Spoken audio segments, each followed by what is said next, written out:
The James Webb Telescope has spotted a galaxy so far away that it raises troubling questions about the very dawn of our universe.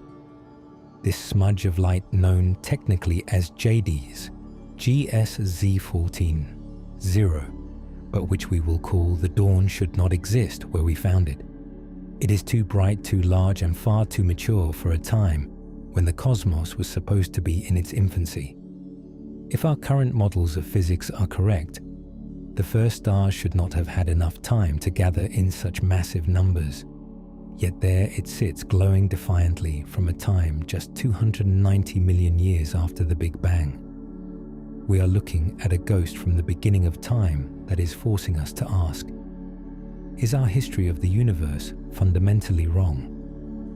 To appreciate why the dawn is so troubling, we need to understand what astronomers expected to find at that distance and why the reality was so different. Because the story of this galaxy is not just a story about one smudge of light in a telescope image. It is a story about the foundation of everything we thought we knew about how the universe works, and that foundation is showing cracks. The James Webb Space Telescope is the most powerful observatory ever placed in space. It sits roughly 1.5 million kilometers from Earth at a gravitationally stable point called the second Lagrange point, far enough from our planet to avoid the heat and light that would interfere with its incredibly sensitive instruments. Its primary mirror is 6.5 meters across, made of 18 hexagonal segments of gold-coated beryllium that unfold in space like the petals of a mechanical flower. This mirror collects infrared light, the kind of light that is invisible to human eyes, but that carries information from the most distant and most ancient objects in the universe. The reason Webb needs to see infrared light is rooted in one of the most important principles in all of cosmology. As light travels across the expanding universe, its wavelength gets stretched. Imagine drawing a wave on a rubber band and then pulling the rubber band from both ends. The peaks of the wave move further apart. The wavelength gets longer. Light works exactly the same way. A photon that was emitted billions of years ago as visible blue or ultraviolet light has been stretched during its journey across the expanding cosmos until it arrives at our telescopes as infrared light. The further the object, the more the light has been stretched, and the deeper into the infrared it has shifted. This stretching of light is called redshift. It is one of the most powerful tools in astronomy because the amount of stretching tells you how far away the object is and how long ago the light was emitted. A redshift of 1 means the light has been stretched by a factor of 2. A redshift of 5 means it has been stretched by a factor of 6. The dawn has a redshift of roughly 14.18. That means its light has been stretched by a factor of more than 15. Light that was originally emitted in the ultraviolet by young hot stars has been stretched so far into the infrared that no telescope operating in visible light could ever detect it. Only Webb, with its infrared eyes, could see this ancient phantom. A redshift of 14.18 corresponds to a time approximately 290 million years after the Big Bang. Let that number settle for a moment. The universe is 13.8 billion years old. The dawn existed when the universe was barely 2% of its current age. If the entire history of the cosmos were compressed into a single year, with the Big Bang at midnight on January 1st, and the present day at midnight on December 31st, the dawn would appear on January 8th. We are looking at something that existed in the first week of cosmic history, and it should not look the way it does. When astronomers first detected the dawn in data from the JD's survey, which stands for the James Webb Space Telescope Advanced Deep Extragalactic Survey, they were cautious. JD's is one of the most ambitious observing programs in the history of astronomy. It uses hundreds of hours of Webb time to study a small patch of sky near the Hubble ultra-deep field, a region that has been observed repeatedly by multiple telescopes over the past 2 decades. The choice of this region was deliberate. It is one of the best studied areas of the sky, and observations at multiple wavelengths provide a rich context for interpreting new discoveries. The JD's program is a collaboration between 2 of the instrument teams that built Webb's primary science instruments, the Near-Infrared Camera team and the Near-Infrared Spectrograph team. Together, these teams have access to guaranteed observing time that was allocated in exchange for building the instruments. This guaranteed time has been used to conduct some of the deepest surveys ever attempted, pushing the telescope to its limits of sensitivity. The initial identification of the dawn came from imaging data obtained with Webb's near-infrared camera in October 2023 during a 5-day deep imaging campaign that formed what the team called the JD's origins field. The galaxy appeared as a faint reddish smudge close to a foreground galaxy, which initially made it difficult to determine whether the 2 objects were neighbors or separated by billions of light years. But the filters used in the deep imaging were specifically designed to isolate extremely distant galaxies, and the data grew increasingly convincing. In January 2024, the team aimed Webb's near-infrared spectrograph at the dawn for nearly 10 hours. A spectrograph splits light into its component wavelengths, the way a prism splits white light into a rainbow. Different elements absorb and emit light at specific wavelengths, creating a unique chemical fingerprint. By reading that fingerprint, astronomers can determine what an object is made of, how fast it is moving, and how far away it is. When the spectrum of the dawn was processed, the result was unambiguous. The galaxy was at a redshift of approximately 14.32, shattering the previous distance record held by another galaxy in the same survey. Later refinements using data from the ALMA radio telescope in Chile narrowed the redshift to 14.796, one of the most precise distance measurements ever made for an object this far away.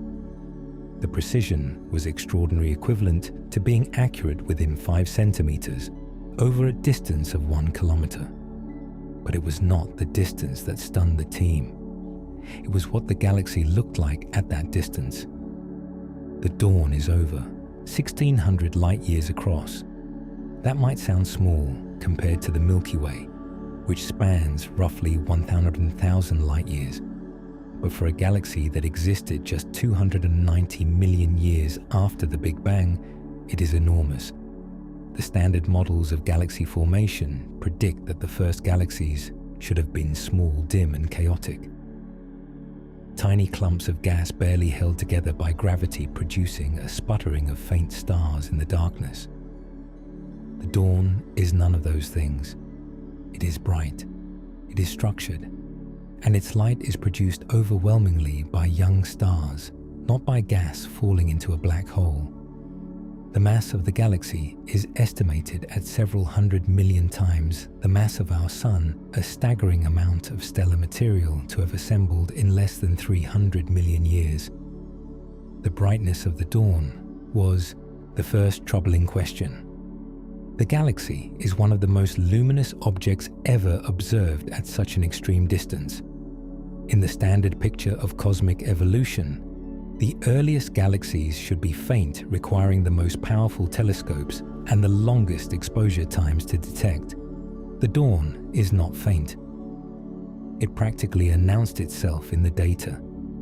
And its brightness is not coming from an active black hole at the center gobbling matter and blasting out radiation. The large physical size of the galaxy rules that out. The light is stellar. It is the combined glow of an enormous population of young, hot stars burning through their hydrogen fuel. But where did all those stars come from? How did they form so quickly? And how did they gather together into a structure this large in what amounts to the blink of a cosmic eye. The color of the dawn added another layer of mystery.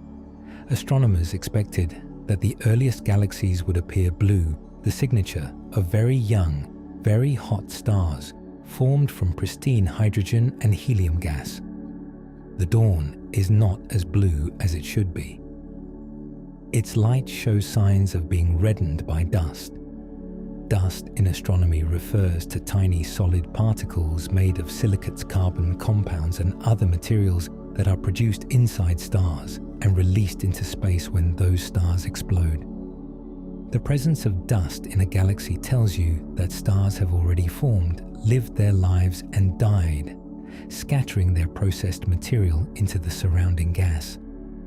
Finding significant dust in a galaxy that is only 290 million years old means that the cycle of stellar birth and death had already been running for some time before we see it. The dawn is not showing us the beginning of star formation. It is showing us a process that was already well underway. And then came the discovery that truly shook the astronomical community. In March 2025, two independent teams of astronomers pointed the ALMA telescope in Chile at the dawn. ALMA observes at millimeter and sub-millimeter wavelengths much longer than the infrared light that Webb detects. These wavelengths can reveal the presence of specific atoms and molecules in distant galaxies through their characteristic emission lines. Both teams detected something that should not have been there. Oxygen. Not just a trace of oxygen, a significant amount. The two studies indicated that the dawn contains roughly 10 times more heavy elements than models predicted for a galaxy at this distance. The gas phase metallicity, which is the astronomers' way of measuring the abundance of elements heavier than hydrogen and helium, was found to be greater than 10% of the Sun's metallicity. For a galaxy that existed when the universe was only 2% of its current age, this level of chemical enrichment is astonishing. One of the lead researchers described the finding by comparing it to discovering an adolescent, where you would only expect to find babies. The evidence suggested that the galaxy had formed and matured far more rapidly than any model had predicted, adding to the growing body of evidence that galaxy formation in the early universe happened much faster than expected. The oxygen discovery matters because oxygen is not a primordial element. The Big Bang produced only hydrogen, helium, and tiny traces of lithium. Every atom of oxygen in the universe was forged inside a star through the process of nuclear fusion and then scattered into space when that star died, either through stellar winds or the catastrophic explosion of a supernova. For oxygen to be present in the dawn at the levels observed, a complete generation of massive stars had to have been born, lived their brief violent lives, and died in supernova explosions before the galaxy we are seeing even reach the state we observe. The oxygen did not appear overnight. It required an entire cycle of stellar evolution to produce. Think about what that means for the timeline. We are seeing the dawn at 290 million years after the Big Bang. But for this galaxy to contain this much oxygen, star formation must have begun significantly earlier, perhaps 100 million years or more, before we observe it. That pushes the onset of star formation back to roughly 200 million years after the Big Bang, or even earlier. The first stars in this galaxy may have ignited when the universe was barely 1% of its current age. This is much earlier than most models had predicted, and it raises a deeply troubling question. How did the conditions for star formation come together so quickly after the Big Bang? What mechanism allowed gravity to gather enough gas, compress it to sufficient density, and trigger nuclear fusion in such a phenomenally short period of time? The oxygen detection also allowed the astronomers to refine the distance measurement with remarkable precision. The redshift derived from the oxygen emission line 14.11796 is consistent with a tentative detection of carbon that had been made earlier using Webb's spectrograph. Carbon, like oxygen, is produced inside stars, and its presence at this distance tells the same story. Multiple generations of stars lived and died in the dawn before we ever saw it. The chemistry of this galaxy is not primitive. It is surprisingly mature, and that maturity is one of the strongest pieces of evidence that something about our understanding of the early universe needs to change.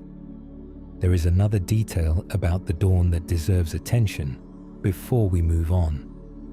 The galaxy appears to have a surprisingly low gas fraction.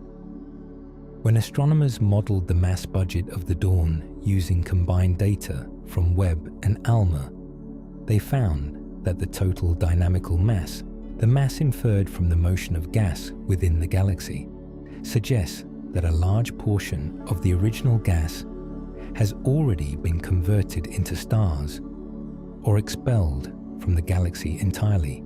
Some models suggest that powerful outflows driven by the intense burst of star formation may have swept gas and dust out of the galaxy, carving channels through the surrounding material and allowing ultraviolet radiation to escape into the intergalactic medium.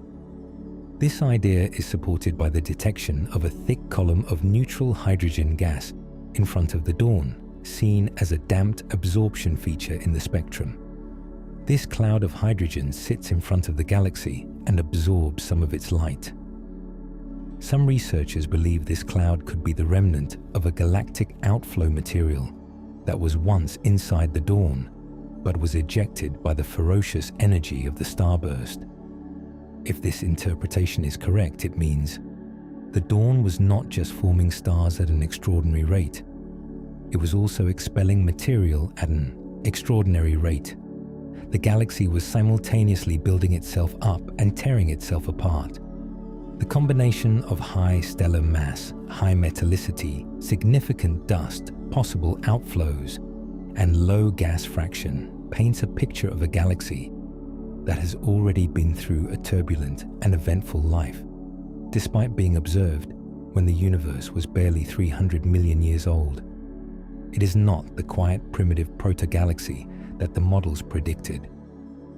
It is a mature, dynamic, and complex system that has undergone rapid evolution in a fraction of the time that our models say should be required. And the dawn is not alone. It has a companion.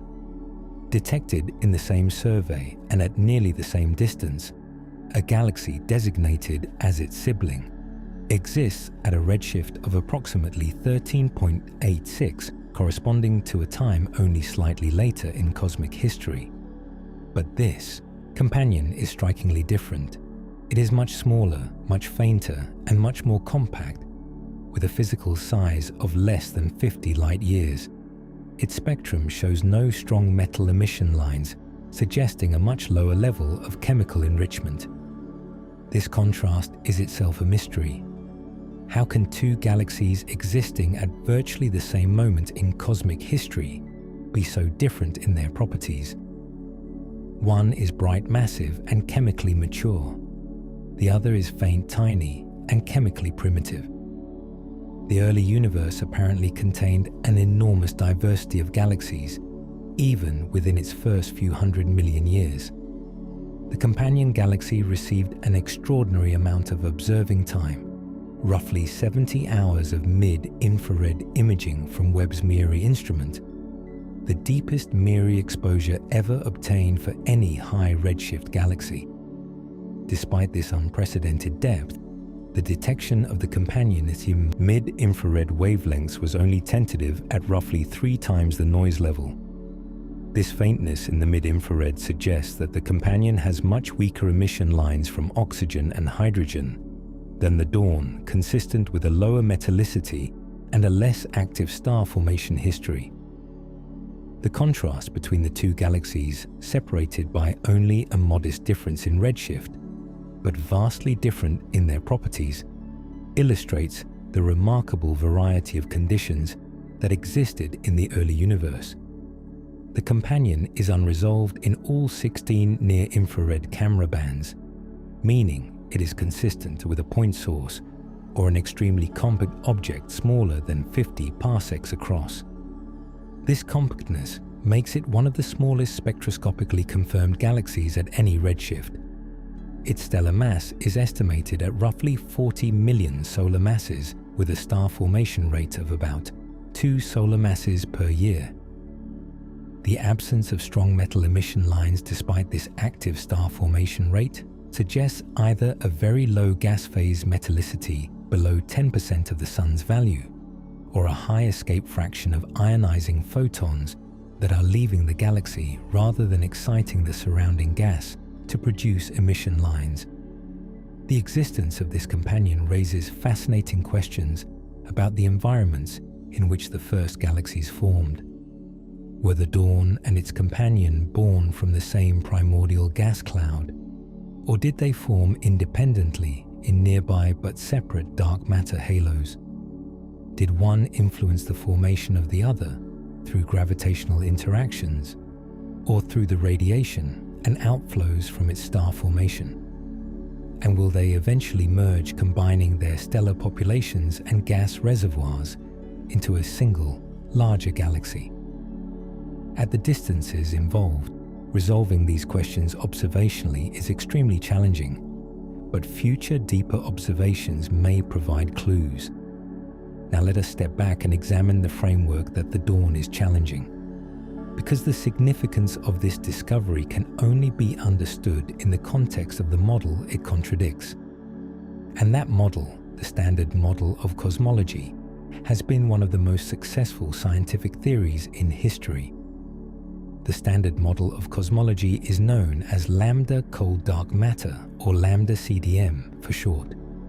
Lambda represents dark energy, the mysterious force that is driving the accelerating expansion of the universe. CDM stands for cold dark matter, the invisible matter that provides the gravitational scaffolding on which galaxies and galaxy clusters are built.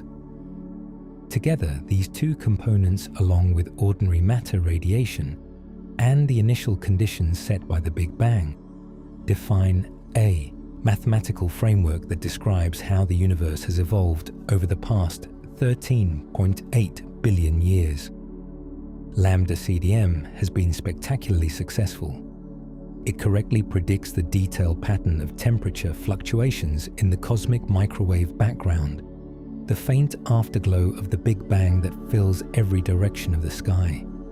It explains the observed distribution of galaxies and galaxy clusters on the largest scales. It accounts for the abundances of hydrogen, helium, and lithium produced in the first few minutes after the Big Bang. And it provides a framework for understanding how the universe expanded from a hot, dense state to the vast, cold cosmos we observe today. One of the central predictions of Lambda CDM is that structure in the universe forms hierarchically. Small structures form first and then merge over time to create larger ones. In the context of the galaxies, this means that the first galaxies should have been small, roughly a few thousand to a few million times the mass of the Sun. These proto-galaxies then merged with each other over billions of years, gradually building up the massive galaxies we see in the local universe. The Milky Way itself is thought to be the product of dozens or even hundreds of such mergers over cosmic history. This hierarchical merging model makes a very specific prediction about the early universe. At 290 million years after the Big Bang, the structures that would eventually become galaxies should still be in their infancy. The dark matter halos the invisible gravitational scaffolding that holds galaxies together should be relatively small. The amount of gas that has collapsed into these halos should be modest, and the rate of star formation should be limited by the amount of available gas and the efficiency with which that gas can cool collapse and ignite nuclear fusion. The dawn violates these predictions in almost every way.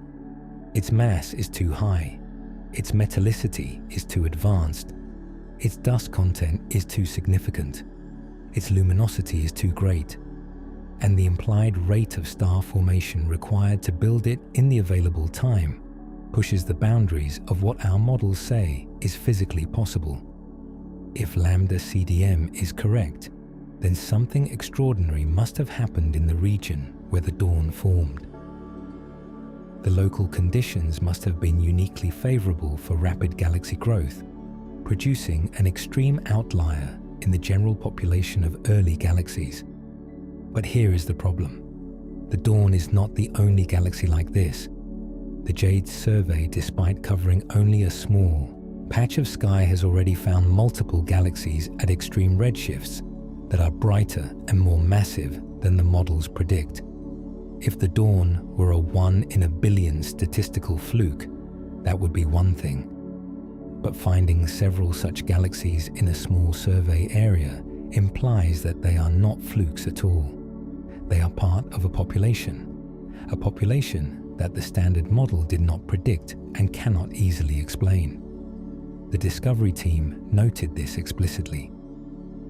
They wrote that the discovery of the dawn in such a small region of sky has profound implications for the predicted number of bright galaxies in the early universe.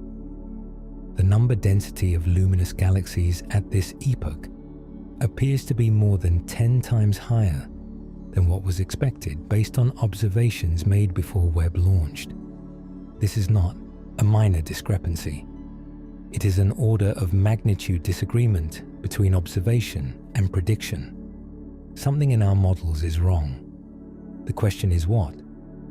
There are several possible explanations, and each one, if correct, would have different implications for our understanding of the cosmos. The first and most conservative explanation is that star formation in the early universe was simply more efficient than we assumed. Our models of star formation are calibrated primarily against observations of nearby galaxies in the present-day universe. In those galaxies, only a fraction of available gas, typically 10 to 30%, is converted into stars during any given episode of star formation. The rest is either too warm, too turbulent, or too diffuse to collapse. But the conditions in the early universe were different.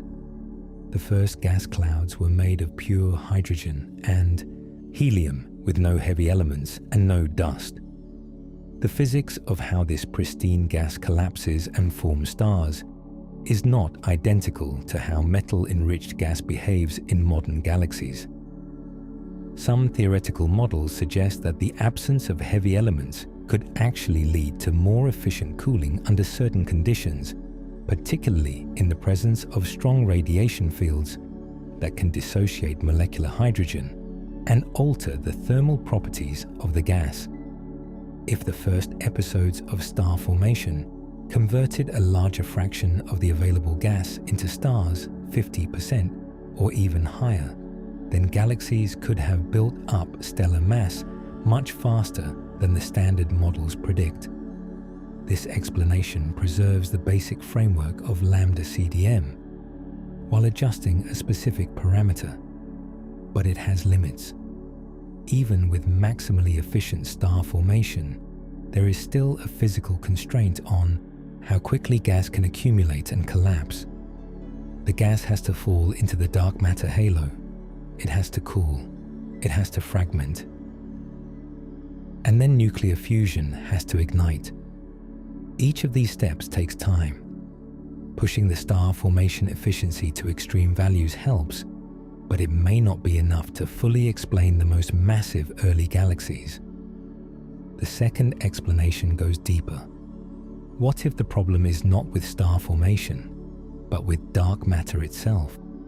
The cold dark matter model predicts a specific rate at which dark matter halos grow through merging in the early universe. If dark matter has properties that allow it to clump more effectively than the standard model predicts, then halos could grow larger faster and provide a bigger gravitational well for gas to fall into. This would give the first galaxies a head start on star formation and could help explain their unexpectedly rapid growth. Some theorists have proposed models where dark matter particles interact with each other through forces beyond gravity, allowing them to exchange energy and momentum in ways that affect halo formation. Others have suggested that dark matter might not be a single type of particle, but a family of particles with different properties. These alternative dark matter models are speculative, but they are being taken increasingly seriously because the standard cold dark matter model is struggling to explain the growing body of evidence from James Webb. A third and more radical explanation involves challenging the expansion history of the universe itself. The age we assign to the dawn, 290 million years after the Big Bang, is not a directly measured quantity. It is calculated from the redshift using the Lambda CDM model, which defines how the universe has expanded over time. If the expansion history is different from what Lambda CDM predicts, then the same redshift could correspond to a different cosmic age. The galaxy might be older than 290 million years at the time. We are seeing it giving it more time to form and evolve. This would require changes to fundamental parameters of the cosmological model, changes that would need to be consistent with all other observations, including the cosmic microwave background and the distribution of galaxies at lower redshifts. The tension between observations and models has been building for years, even before the dawn was discovered. One of the most persistent anomalies in cosmology is the Hubble tension, the disagreement between two independent methods of measuring the expansion rate of the universe. Measurements based on the cosmic microwave background give a lower expansion rate than measurements based on nearby supernovae and pulsating stars. The discrepancy is not large in absolute terms, roughly 67 versus 73 kilometers per second per megaparsec, but it is statistically significant.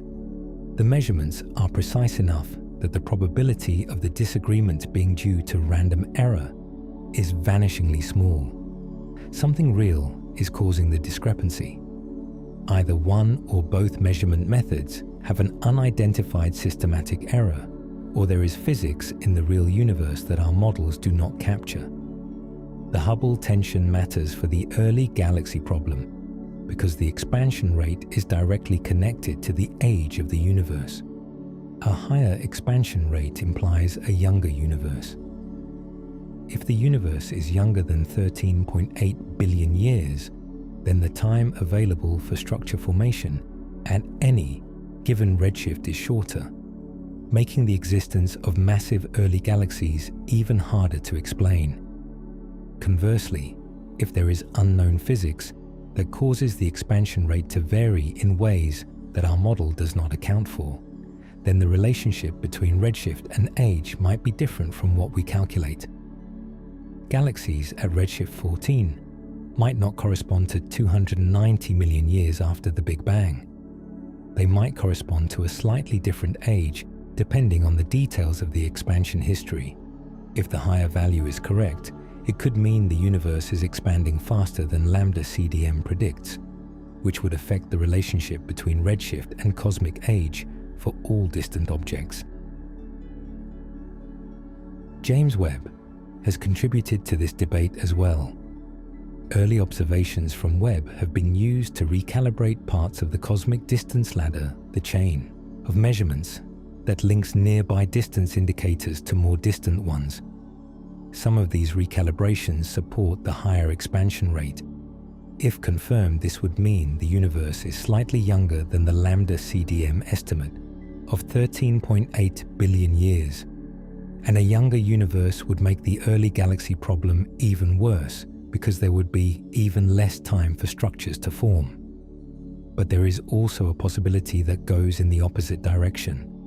Some theorists have proposed models where the expansion rate varies in ways that Lambda CDM does not capture.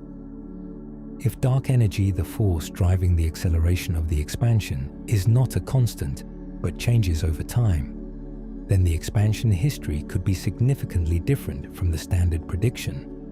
In some of these models, the universe could be slightly older than 13.8 billion years, providing more time for early galaxy formation. The challenge is to find a model that simultaneously explains the cosmic microwave background, the Hubble tension, and the early galaxy observations without creating new contradictions with other data. Let us return to the oxygen and explore what it truly means in the context of cosmic evolution. Because the detection of oxygen in the dawn is not just a chemical curiosity, it is a clock that tells us something profound about what happened before the galaxy we are seeing was even assembled. Oxygen is the third most abundant element in the universe today, after hydrogen and helium. But unlike hydrogen and helium, which were created in the Big Bang, every atom of oxygen in the cosmos was manufactured inside a star. Specifically, oxygen is produced in the cores of massive stars through a chain of nuclear fusion reactions that begins with hydrogen progresses through helium and carbon, and eventually reaches oxygen. These massive stars are the factories of the periodic table. They take the simple ingredients left over from the Big Bang and forge them into the complex elements that will eventually form planets, oceans, atmospheres, and living things. But the oxygen does not stay inside the star. When a massive star exhausts its fuel, it collapses and explodes as a supernova, scattering its processed material into the surrounding gas. This enriched gas then mixes with the pristine hydrogen and helium in the interstellar medium. Over time, new stars form from this enriched gas, incorporating the heavy elements into their structure. The process repeats, with each generation of stars producing more heavy elements and enriching the galaxy further.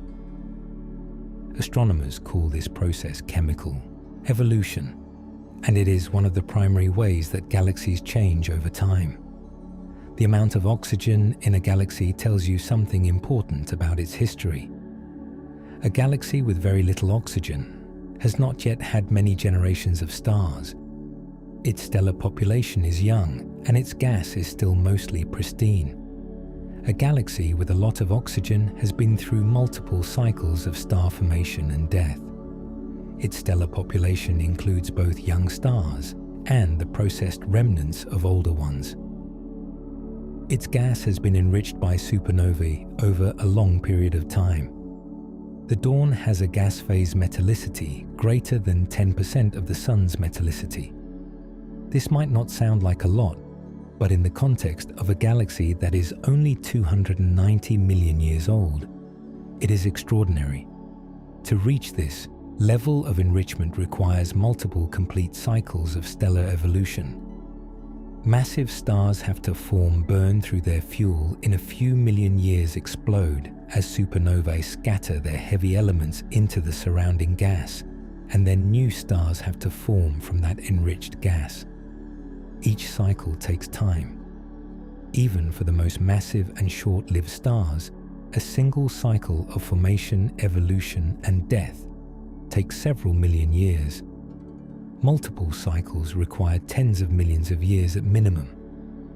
Working backward from the observed metallicity, researchers estimate that star formation in the dawn must have been underway for at least 100 million years before we observe it. That pushes the beginning of star formation in this galaxy back to roughly 200 million years after the Big Bang, and possibly earlier.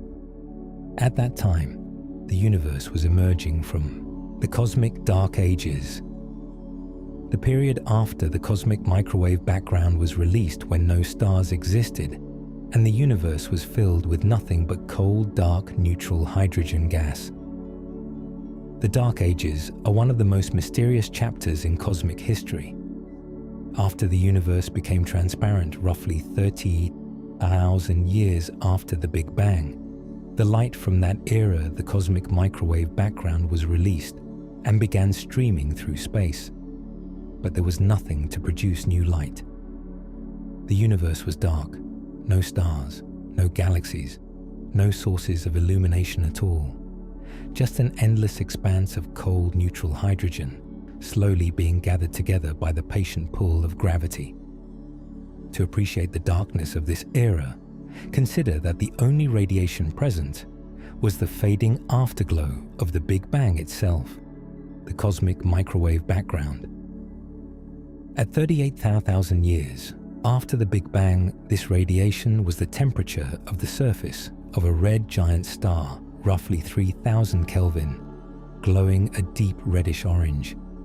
But as the universe expanded, the radiation cooled.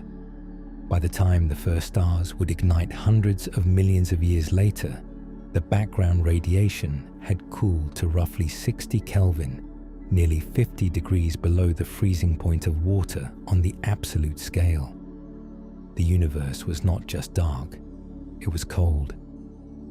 Colder than the surface of Pluto, colder than the vacuum between the stars in the modern Milky Way. The only warmth was hidden deep inside the densest clumps of collapsing gas, where the pressure of gravitational compression was beginning to raise temperatures toward the ignition point of nuclear fusion. During this cold, dark epoch, the hydrogen gas that filled the universe was slowly responding to gravity. Everywhere the gas was perfectly uniform, nothing happened. But the universe was not perfectly uniform. The quantum fluctuations of the inflation epoch had been stretched to cosmic scales, creating a landscape of subtle density variations across the universe. Where the density was slightly above average, the gravitational pull was slightly stronger, attracting more gas from the surrounding regions. These overdense regions grew slowly, imperceptibly at first, then with increasing speed, as the accumulating mass strengthened the gravitational pull further. Dark matter was the dominant player in this process. For every kilogram of ordinary matter in the universe, there are roughly 5 kilograms of dark matter. Dark matter does not interact with light, and it does not experience the pressure forces that prevent ordinary matter from collapsing too quickly. It simply responds to gravity. And so dark matter collapsed first, forming a network of dense structures called halos that served as the gravitational scaffolding for everything that followed. Ordinary matter, the hydrogen and helium that would eventually become stars, fell into these dark matter halos and began to accumulate. The process was slow at first. The density contrasts were small and the gravitational forces were weak. But gravity is patient and relentless. Over tens of millions of years, the halos grew, the gas accumulated, and the densities increased. Eventually, in the most massive halos, the gas at the center became dense enough and hot enough for nuclear fusion to begin. A hydrogen atom was squeezed against another hydrogen atom, hard enough for the nuclear force to fuse them together, releasing energy. The first star in the history of the universe ignited, and the dark ages ended. Gravity worked on the tiny density fluctuations that were seeded during inflation, the period of exponential expansion in the first fraction of a second after the Big Bang, where the gas was slightly denser than average gravity, pulled more gas toward it. Over tens of millions of years, these subtle density differences grew into larger concentrations of gas that eventually became dense enough for nuclear fusion to begin. The first stars ignited, ending the dark ages with a flood of ultraviolet light that began to ionize the surrounding neutral hydrogen. The standard models predict that this transition from darkness to first light happened roughly 100 to 200 million years after the Big Bang. The first stars were thought to be population 3 stars, massive giants formed from pristine hydrogen and helium with no heavy elements. These stars would have been enormous, perhaps hundreds of times the mass of the Sun, and they would have burned through their fuel quickly, living only a few million years before exploding as supernovae, and seeding the surrounding gas with the first heavy elements. Population 3 stars occupy a unique place in theoretical astrophysics. They are the only generation of stars for which we have no direct observational evidence. Every star ever observed, every stellar spectrum ever recorded, every galaxy ever studied contains stars that have at least some heavy elements in their composition. Population 3 stars, by definition, formed from gas that contain none. Their properties can only be inferred from theoretical models and simulations which predict that the absence of heavy elements would have produced stars that were qualitatively different from anything in the modern universe.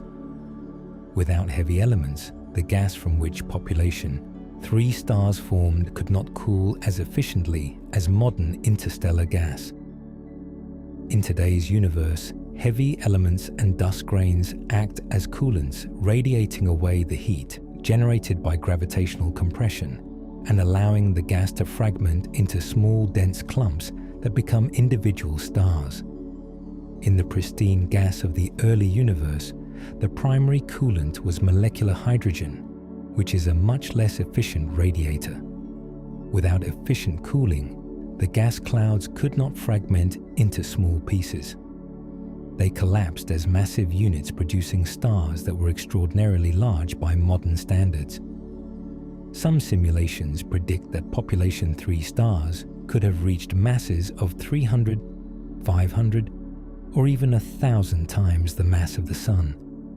Such stars would have been fantastically luminous, outshining our Sun by millions of times. They would have emitted fierce torrents of ultraviolet radiation, ionizing the gas around them for distances of millions of light years. And they would have been short-lived, exhausting their nuclear fuel in just 2 to 3 million years before collapsing in supernovae of unprecedented power. The supernovae of population 3 stars would have been the most energetic stellar explosions in the history of the cosmos. Some of these stars may have ended their lives as pair instability supernovae, a type of explosion where the nuclear reactions in the core produce so much energy that the entire star is disrupted, leaving no remnant behind. Others may have collapsed directly into black holes potentially, with masses of hundreds of solar masses, providing the first seeds for the growth of supermassive black holes. But the oxygen in the dawn suggests that this process happened even faster than the standard models predict. Not only did the first stars form early, they formed, lived, died, enriched their environment, and then a second generation of stars formed from the enriched gas, all within the first 200 million years. And these second generation stars then lived, died, and enriched the environment further, producing the levels of oxygen that we observe. The chemical clock is ticking backward to a time that pushes against the very earliest moments when star formation was theoretically possible. This creates what some astronomers have called the chemical enrichment problem. It is a subset of the broader early galaxy problem, and it may be even harder to solve. Building a massive galaxy quickly is one challenge. Building a chemically enriched massive galaxy quickly is another challenge entirely, because the enrichment process requires time, specifically the time for stars to live and die. You cannot speed up the nuclear reactions inside a star. You cannot make a massive star live for less than a few million years. The physics of stellar evolution sets a hard floor on the timescale for chemical enrichment, unless there is a process we have not considered. Some researchers have proposed that the first episodes of star formation in the early universe were more intense and more concentrated than anything we see in the nearby cosmos. If the first gas clouds collapsed rapidly and formed an enormous number of massive stars in a single burst, the resulting supernovae could have enriched the surrounding gas very quickly. This scenario, sometimes called a starburst, would produce a galaxy that appears chemically mature despite being chronologically young. The enrichment would happen not through a slow accumulation over many stellar generations, but through a single, violent pulse of star formation and death. There is evidence in the data to support this interpretation. The spectral properties of the dawn suggest a recent burst of intense star formation, consistent with the idea that the galaxy experienced a brief but ferocious period of stellar activity. The low gas fraction suggests that much of the original gas has already been consumed by star formation or expelled by the energy of the supernovae, and the possible galactic outflow, detected as a damped hydrogen absorber in front of the galaxy, could be the remnant of this explosive event. But even a starburst has limits. The gas has to be available in sufficient quantities for the burst to occur. The dark matter halo has to be massive enough to hold the gas together, and the cooling mechanisms that allow the gas to collapse have to be efficient enough to trigger star formation on the required timescale. Each of these requirements pushes against the predictions of the Standard Model. The detection of carbon in the dawn adds another dimension to the puzzle. Carbon, like oxygen, is produced inside stars and released by supernovae. But carbon and oxygen are produced in different types of stars and through different nuclear pathways. The ratio of carbon to oxygen in a galaxy can tell astronomers something about the types of stars that contributed to the enrichment. In the dawn, the carbon to oxygen ratio is consistent with enrichment primarily from core collapse supernovae, the explosions of massive stars that live fast and die young. This rules out significant contributions from lower mass stars that produce carbon through a different mechanism and take much longer to evolve. The chemical signature points squarely at massive stars, the very first stars, as the primary sources of heavy elements. The carbon to oxygen ratio is a powerful diagnostic tool because different types of stars produce these two elements in different proportions. Massive stars, those with more than roughly 8 times the mass of the Sun, produce both carbon and oxygen in their cores through a sequence of nuclear fusion reactions. When they explode as core collapse supernovae, they eject both elements into the surrounding gas. The ratio of carbon to oxygen in the ejector depends on the mass of the star and the details of the explosion. But for a population dominated by massive stars, the ratio falls within a predictable range that is distinct from the ratio produced by lower mass stars. Lower mass stars, those similar to our Sun, produce carbon through a different mechanism involving helium shell burning in their late evolutionary stages. These stars take billions of years to evolve, and they release their carbon gently through stellar winds, rather than through violent explosions. If lower mass stars had contributed significantly to the chemical enrichment of the dawn, the carbon to oxygen ratio would be shifted toward higher values. The fact that the observed ratio is consistent with pure core collapse supernova enrichment confirms that the chemical evolution of the dawn was dominated by massive short-lived stars. This is exactly what you would expect for a galaxy that is only a few 100 million years old, because only massive stars have had time to complete their entire life cycle in such a short period. This finding has profound implications.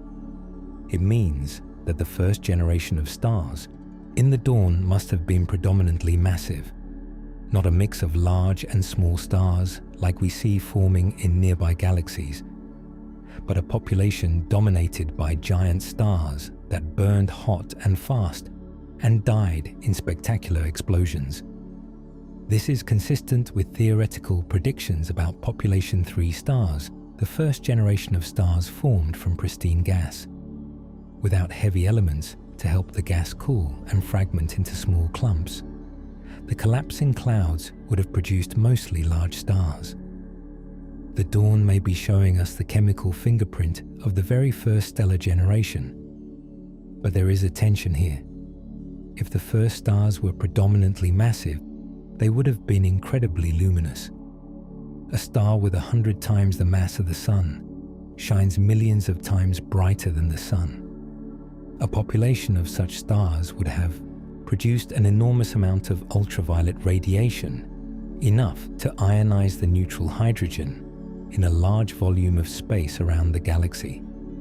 This process, called reionization, is one of the key events in cosmic history, and the evidence from the dawn suggests that it may have started earlier than the standard models predict. The ionizing photon escape fraction of the dawn, estimated at roughly 11%, suggests that a significant amount of ultraviolet radiation was leaking out of the galaxy and into the surrounding intergalactic medium. This escaping radiation would have begun to carve out a bubble of ionized hydrogen around the dawn, contributing to the larger process of reionization that eventually transformed the entire universe from neutral to ionized. If galaxies like the dawn were common in the early universe, and the JD's survey suggests they may have been, then the combined radiation from these early luminous galaxies could have driven reionization earlier and faster than previously thought. In May 2025, astronomers announced the detection of an even more distant galaxy, provisionally named MEMZ14, at a redshift of approximately 14.44. If confirmed, this galaxy would be even further back in time than the dawn existing when the universe was barely 280 million years old. The discovery of galaxies at these extreme distances is no longer surprising. It is becoming routine, and the more of them we find, the stronger the case becomes that the early universe was far more productive and far more complex than our models anticipated. Each new discovery pushes the boundary of what we thought was possible. Each new galaxy at the edge of the observable universe adds another data point to the growing body of evidence that the cosmos grew up faster than anyone expected, and the dawn, as the best studied and most thoroughly characterized of these extreme objects, sits at the center of this revolution in understanding. It is the benchmark against which all models of early galaxy formation will be tested. Let us now explore one of the most extraordinary alternative explanations for the dawn and objects like it. Because the standard picture of the early universe, in which ordinary stars powered by nuclear fusion were the first sources of light, may not be the only possibility. There is another theory, one that has been gathering momentum since the launch of James Webb, that proposes a fundamentally different kind of star may have existed in the earliest universe. These hypothetical objects are called dark stars. The idea of dark stars was first proposed in 2007 by physicist Catherine Fries and her colleagues. The concept is startlingly simple, yet deeply profound. In the very early universe, the first gas clouds began to collapse under gravity in regions where dark matter was especially concentrated. These regions, called dark matter halos, were the densest clumps of invisible matter in the cosmos. As the gas fell into these halos and began to compress, something unusual happened. Dark matter, whatever it is made of, is thought to consist of particles. The leading candidates are called weakly interacting massive particles. When two of these particles collide, theory predicts they can annihilate each other, converting their mass into energy. This energy takes the form of heat and radiation. In most places in the universe, dark matter particles are too spread out for annihilation to occur at a significant rate. But at the very center of a collapsing gas cloud in the early universe, where dark matter was most concentrated, the rate of annihilation could have been high enough to produce a meaningful amount of heat. This heat would have had a dramatic effect on the collapsing gas cloud. Normally, when a gas cloud collapses, it heats up and eventually ignites nuclear fusion, becoming a conventional star. But the energy from dark matter annihilation could have supported the cloud against further collapse before fusion ever began. The result would have been a star that was powered not by fusion, but by dark matter annihilation. A dark star. Dark stars would have been utterly unlike any star that exists today. Because dark matter annihilation produces energy less efficiently per unit volume than nuclear fusion, a dark star would need to be far larger than a conventional star to remain stable. Theoretical models predict that dark stars could have grown to extraordinary sizes, perhaps reaching millions of times the mass of the Sun.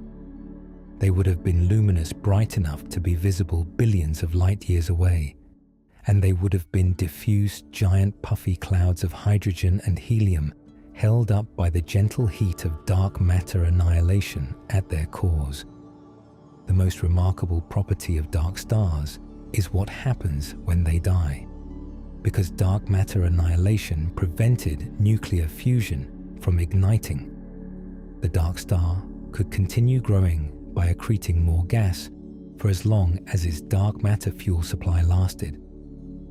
When the dark matter was eventually exhausted, the star had no remaining energy source capable of supporting its enormous mass. A 2025 study showed that at masses in the range of tens of thousands to millions of solar masses, a gravitational instability causes the entire structure to collapse directly into a black hole. This is significant because it provides a natural mechanism for producing very massive seed black holes in the early universe. One of the biggest unsolved problems in astrophysics is how the supermassive black holes at the centers of galaxies grew so large so quickly. Standard models that start with small stellar mass black holes and grow them through accretion struggle to produce billion solar mass black holes in the time available. But if dark stars existed and collapsed into black holes with masses of hundreds of thousands or even millions of solar masses, those black holes would have had a huge head start. They could have served as the seeds from which supermassive black holes grew. In 2023, a team led by Cosmin Ely at Colgate University, and including Catherine Fries, identified 3 objects in the JD's survey data that were consistent with a dark star interpretation. These objects, all at extreme redshifts, had photometric properties, brightness and color that matched the theoretical predictions for supermassive dark stars. The identification was based on imaging data alone, which limited its conclusiveness. But in 2025, the same team published a follow-up study using spectroscopic data from Webb's near-infrared spectrograph. They analyzed 4 extremely distant objects, including the dawn itself and its companion, and found that all 4 were consistent with a supermassive dark star interpretation. The spectroscopic analysis revealed a particularly intriguing clue. One of the objects showed a possible absorption feature from ionized helium, a spectral signature that is predicted for supermassive dark stars, but is not expected from conventional stellar populations. If confirmed, this helium absorption feature would be a smoking gun for dark stars, a distinctive chemical fingerprint that distinguishes them from ordinary galaxies. In early 2026, the same research group published an even broader study arguing that dark stars could resolve not just 1, but 3 major puzzles from the James Webb cosmic dawn data. The 3 puzzles are the unexpectedly bright blue monster galaxies, the mysterious little red dots, compact bright objects of uncertain nature found in large numbers by Webb, and the early supermassive black holes that appear too massive for their age. The paper argues that dark stars could explain all 3 phenomena as different manifestations of the same underlying process: dark matter-fueled stellar objects that grow enormous, shine brightly, and eventually collapse into massive black holes. This is a bold claim and it remains unproven. Dark stars are still entirely hypothetical. No dark star has been definitively identified. The spectral evidence is suggestive but not conclusive, and the theory depends on specific assumptions about the nature of dark matter particles that have not been verified by laboratory experiments or direct detection efforts. The underground detectors and particle accelerators that are searching for dark matter particles have not yet found them. But the explanatory power of the dark star theory is compelling. If dark stars existed in the early universe, they would naturally explain why some objects appear too bright and too massive for their age. They would not be galaxies at all. They would be individual stars, fantastically large and fantastically luminous, that our telescopes cannot resolve into their true nature at such extreme distances. What looks like a bright early galaxy might actually be a single dark star, or a small cluster of dark stars masquerading as a galaxy in our images. This possibility has a poetic quality to it. The first lights in the universe may not have been stars in any familiar sense. They may have been something entirely new, something powered by the invisible matter that makes up a quarter of the cosmos.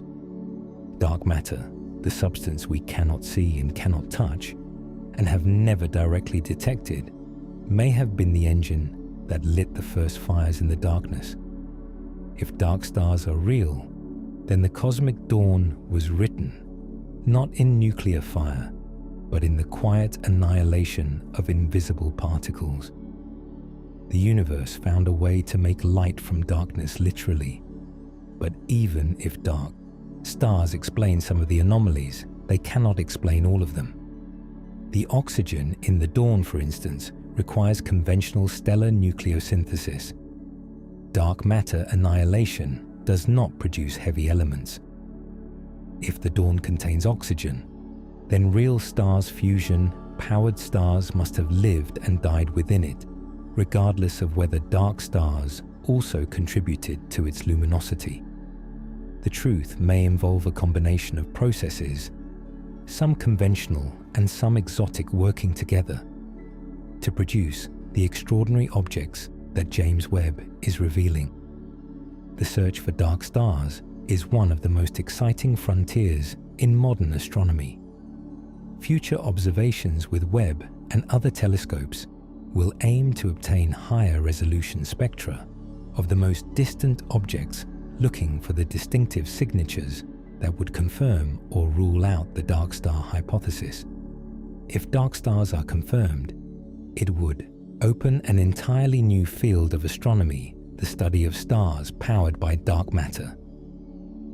It would provide a new way to learn about the nature of dark matter itself, because the properties of dark stars depend directly on the properties of dark matter particles, and it would fundamentally change our understanding of how the first light appeared in the universe. Let us now zoom out and consider what all of these discoveries mean for our understanding of cosmic history. Because the story of the dawn is not just the story of one galaxy or one theoretical puzzle. It is the story of a fundamental rethinking of how the universe works. For decades, the standard model of cosmology provided a reassuringly simple and orderly picture of cosmic evolution. The universe began with the Big Bang. It expanded and cooled. The first atoms formed. Gravity slowly gathered matter into dark matter halos. Gas fell into those halos and formed the first stars. Small galaxies merged into larger ones over billions of years. And eventually, the magnificent spirals and ellipticals that we see in the nearby universe took shape through this gradual process of hierarchical assembly. The dawn has punched a hole in this picture. Not a fatal blow, not the kind of discovery that overturns the entire framework. The Big Bang is not in doubt. The expansion of the universe is not in question. Dark matter and dark energy are still the dominant components of the cosmos. but the specific details of how structure formed in the first few 100 million years after the Big Bang are now clearly wrong, or at least seriously incomplete. The models predicted a slow, cautious dawn. The universe delivered a fast, bold one. It is worth emphasizing that this is not a failure of science. This is science working exactly as it should. The models were built on the best data available at the time.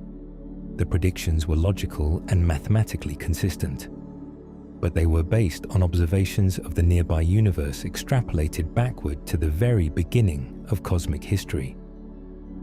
James Webb has now given us direct observations of that very beginning. And the direct observations do not match the extrapolations. This happens in science. It is how progress is made. The models served their purpose by making testable predictions. The predictions have been tested, and now the models need to be revised. The revision process is already underway. Theorists are building new models that incorporate more efficient star formation, alternative dark matter properties, modified expansion histories, and exotic objects like dark stars. Observers are conducting follow-up studies of the dawn and other extreme early galaxies using every instrument available to characterize their properties in greater detail. And the next generation of observatories is being designed with these discoveries in mind. The Roman Space Telescope scheduled for launch later this decade will survey a much larger area of sky than Webb, providing the statistical census of early galaxies that is needed to determine how common objects like the dawn really are. Ground-based telescopes, like the extremely large telescope being built in Chile, will provide complementary observations at optical and infrared wavelengths with even higher angular resolution than Webb. And the Square Kilometre Array, a massive radio telescope being built in South Africa and Australia, will eventually be able to directly observe the neutral hydrogen in the early universe, mapping the process of reionization as it unfolded across cosmic time. Together, these observatories will provide a comprehensive picture of the cosmic dawn that is far more detailed and far more accurate than anything we have today. The anomalies discovered by Webb are not the end of the story. They are the beginning of a new chapter. The chapter where we finally see the first moments of cosmic history, not through models and simulations, but through direct observation of the universe as it actually was. And what we are seeing is extraordinary. The universe did not wake up slowly. It did not ease gently into existence over billions of years of gradual assembly. It erupted, it blazed, it built massive, chemically enriched, structurally complex galaxies in what amounts to a cosmic heartbeat. The dawn was not soft and tentative. It was fierce and fast and full of surprises. The dawn, that impossibly bright smudge of light sitting at the edge of the observable universe, is a messenger from this fierce beginning. It carries in its ancient photons the story of a cosmos that was more creative, more energetic, and more surprising than anyone imagined. It tells us that the universe found ways to build complex structures in a fraction of the time our models said was necessary. It tells us that the chemistry of life, the oxygen and carbon and other elements that would eventually form planets and organisms, was being manufactured far earlier than we ever thought possible. And it tells us that our understanding of the cosmos, however sophisticated and mathematically elegant, is still profoundly incomplete. There is a humility in this, a reminder that the universe is not obligated to conform to our models. We build our theories from the data we have, and we refine them as new data arrives. And sometimes the new data does not just refine the theory. It forces us to start over in certain areas, to go back to first principles and ask whether our assumptions were correct. The dawn is forcing that kind of reckoning in cosmology, not a crisis, not an overthrow, but a reckoning. A moment where the universe says, "You got the big picture right, but the details are more complicated than you thought." The details matter because the details are where the physics lives. The details of how quickly gas can collapse. The details of how efficiently stars convert that gas into light. The details of how dark matter clumps and grows in the very early universe. The details of what kinds of objects can form when the cosmos is only a few 100 million years old. These are not minor questions. They are the questions that determine the timeline and the mechanism of everything that followed, including the formation of the sun, the earth, and every living thing on it. We are all downstream from the cosmic dawn. Every atom in your body was forged in a star. Every star formed from gas that was gathered by gravity. Every gravitational structure grew from density fluctuations seeded in the first fraction of a second after the Big Bang. The chain of cause and effect that connects you to the moment of creation passes directly through the era that James Webb is now observing.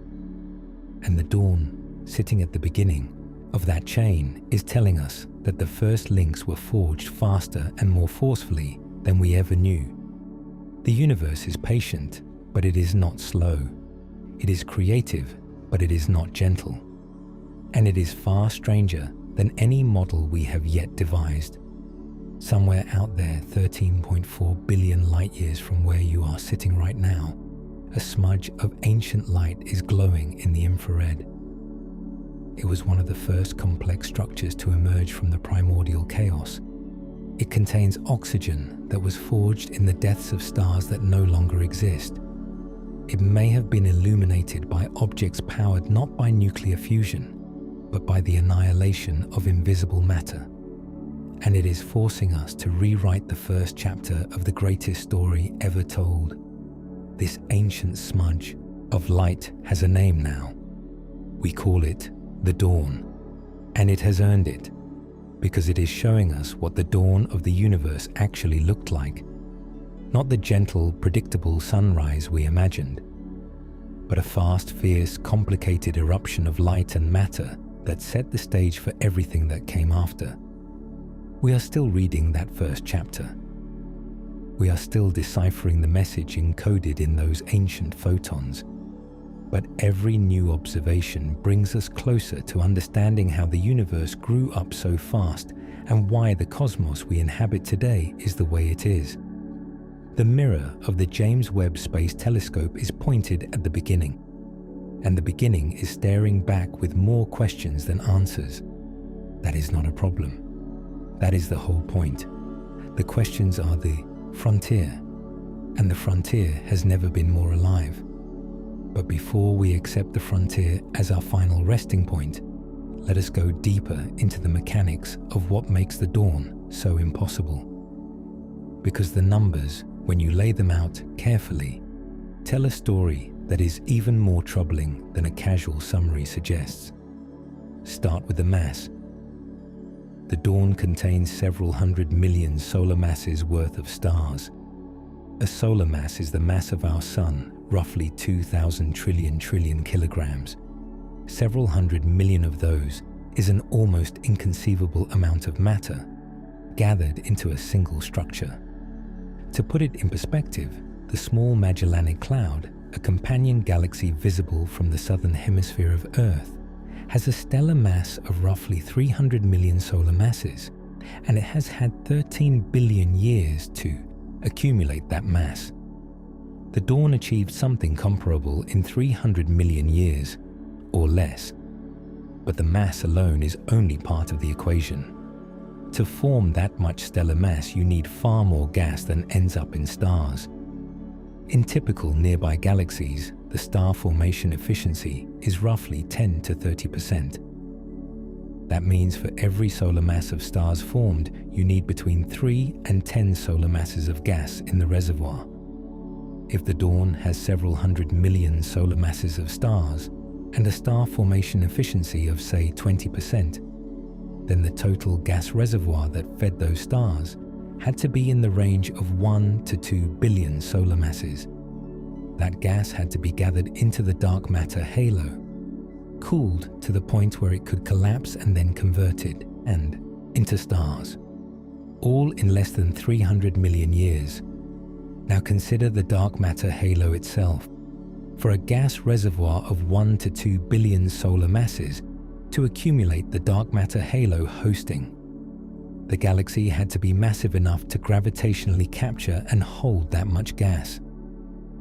In the Lambda CDM model, the mass of the dark matter halo scales with the mass of the galaxy it contains. For a galaxy like the Dawn, the host halo would need to have a total mass of roughly 10 to 100 billion solar masses, depending on the assumptions used.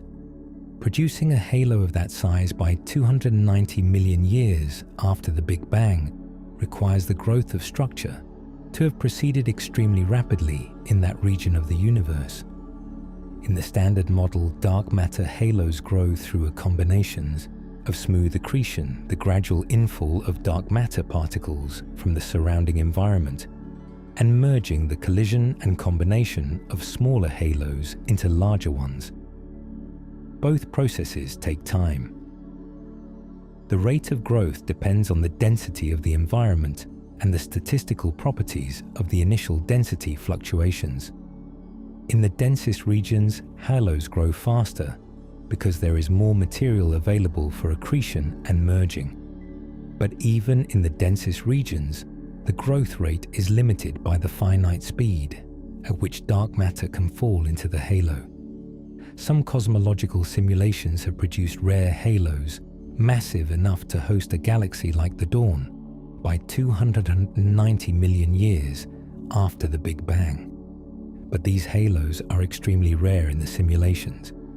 They represent the most extreme statistical outliers in the dark matter distribution, the densest peaks of the densest regions. Finding one such halo in a survey might be expected. Finding several, as the JD survey appears to have done, is harder to explain. The abundance of massive early galaxies is a statistical problem, as much as a physical one. It is not just that individual galaxies are too big, it is that there are too many of them. This statistical tension is one of the most important aspects of the early galaxy problem, and it is one of the hardest to resolve. You can imagine fine-tuning the parameters of a model to produce one extreme galaxy, but producing a whole population of extreme galaxies requires a systematic change, something that affects the entire distribution of early structures, rather than just the tail. This is why many cosmologists believe that the solution will involve a change to the underlying physics, whether in the nature of dark matter, the expansion history, or the physics of star formation, rather than a tweak to the statistical parameters. The spectral energy distribution of the Dawn provides another important constraint. A spectral energy distribution, or SED, is a plot of how much light a galaxy emits at each wavelength. By fitting the observed SED with theoretical models, astronomers can infer the galaxy's stellar mass star formation rate, dust content, and age. The SED fitting for the Dawn, using combined data from Webb and ALMA, reveals a galaxy that has been forming stars at a high rate for a significant period. The best fit models suggest a recent intense starburst layered on top of an older underlying stellar population. This implies that star formation in the Dawn was not a single sustained episode, but a complex process with variations in intensity over time. The inferred star formation rate is impressive. The models suggest the Dawn was converting gas into stars at a rate of roughly 20 to 30 solar masses per year in the period immediately before we observe it. For comparison, the Milky Way currently forms stars at a rate of about 1 to 3 solar masses per year. The Dawn was forming stars at roughly 10 times the rate of our galaxy, despite being orders of magnitude smaller and younger. This rate of star formation sustained over the galaxy's estimated lifetime is consistent with the observed stellar mass. but it also implies that the gas supply was being depleted rapidly, consistent with the low gas fraction inferred from the dynamical mass measurements. The dust content revealed by the SED is another puzzle. Dust grains are tiny solid particles made of silicates, carbon compounds, and other materials produced in stellar atmospheres and supernova explosions. Dust absorbs ultraviolet light from young stars and re-emits it at longer infrared wavelengths. The reddening of the dawn's light tells us that dust was present in this galaxy just 290 million years after the Big Bang. But dust takes time to form. It requires multiple generations of stars to produce the raw materials, specifically the heavy elements from which dust grains condense. Finding dust at this early epoch further compresses the timeline and reinforces the conclusion that star formation began very early and proceeded very quickly. Some models have attempted to explain the presence of dust through an alternative pathway. Instead of forming in stellar atmospheres and supernovae over multiple generations, dust might form rapidly in the expanding ejecta of a single generation of supernova. If the first supernova were powerful enough, and if the conditions in their expanding shells were favorable, dust grains could condense from the cooling gas within a few years of the explosion. This rapid dust formation pathway could help explain the presence of dust in the youngest galaxies without requiring multiple stellar generations. But this pathway is uncertain. Laboratory experiments and theoretical models of dust formation in supernova ejecta give mixed results. Some conditions produce abundant dust, while others produce very little.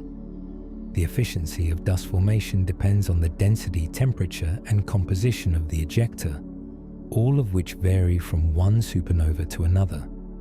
Until we have better constraints on these parameters, the origin of dust in the earliest galaxies remains an open question. Let us now consider the broader population of early galaxies that provides context for the dawn. Because the dawn is the most distant confirmed galaxy, but it is far from the only surprising object that James Webb has found. In the first 2 years of operations, James Webb discovered hundreds of galaxy candidates at redshifts above 8, corresponding to the first billion years of cosmic history. Many of these have been confirmed spectroscopically. The confirmed population includes galaxies at redshifts of 10, 11, 12, 13, and now 14 each one, representing a snapshot of the universe at a different moment in its early history. By studying these galaxies as a population, astronomers can trace the evolution of structure formation across the first few 100 million years. One of the most important results from these population studies is the luminosity function, a statistical description of how many galaxies exist at each brightness level at each redshift. Before James Webb launched, the luminosity function at extreme redshifts was poorly constrained. The models predicted a specific shape with very few bright galaxies and many faint ones. James Webb has measured the luminosity function directly, and the results show a significant excess of bright galaxies compared to the models. There are more luminous galaxies at redshifts above 10 than the standard model predicted.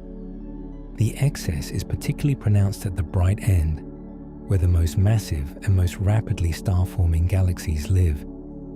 This excess at the bright end is what the researchers were referring to when they said that the number density of luminous galaxies is more than 10 times higher than expected.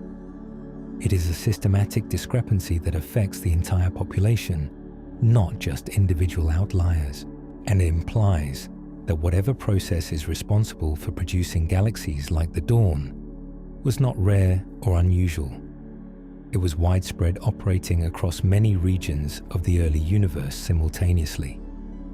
The faint end of the luminosity function is harder to measure because the galaxies are by definition faint. Even for James Webb, detecting a typical galaxy at redshift 14 is extremely challenging. The survey coverage is limited, and the exposure times required are long.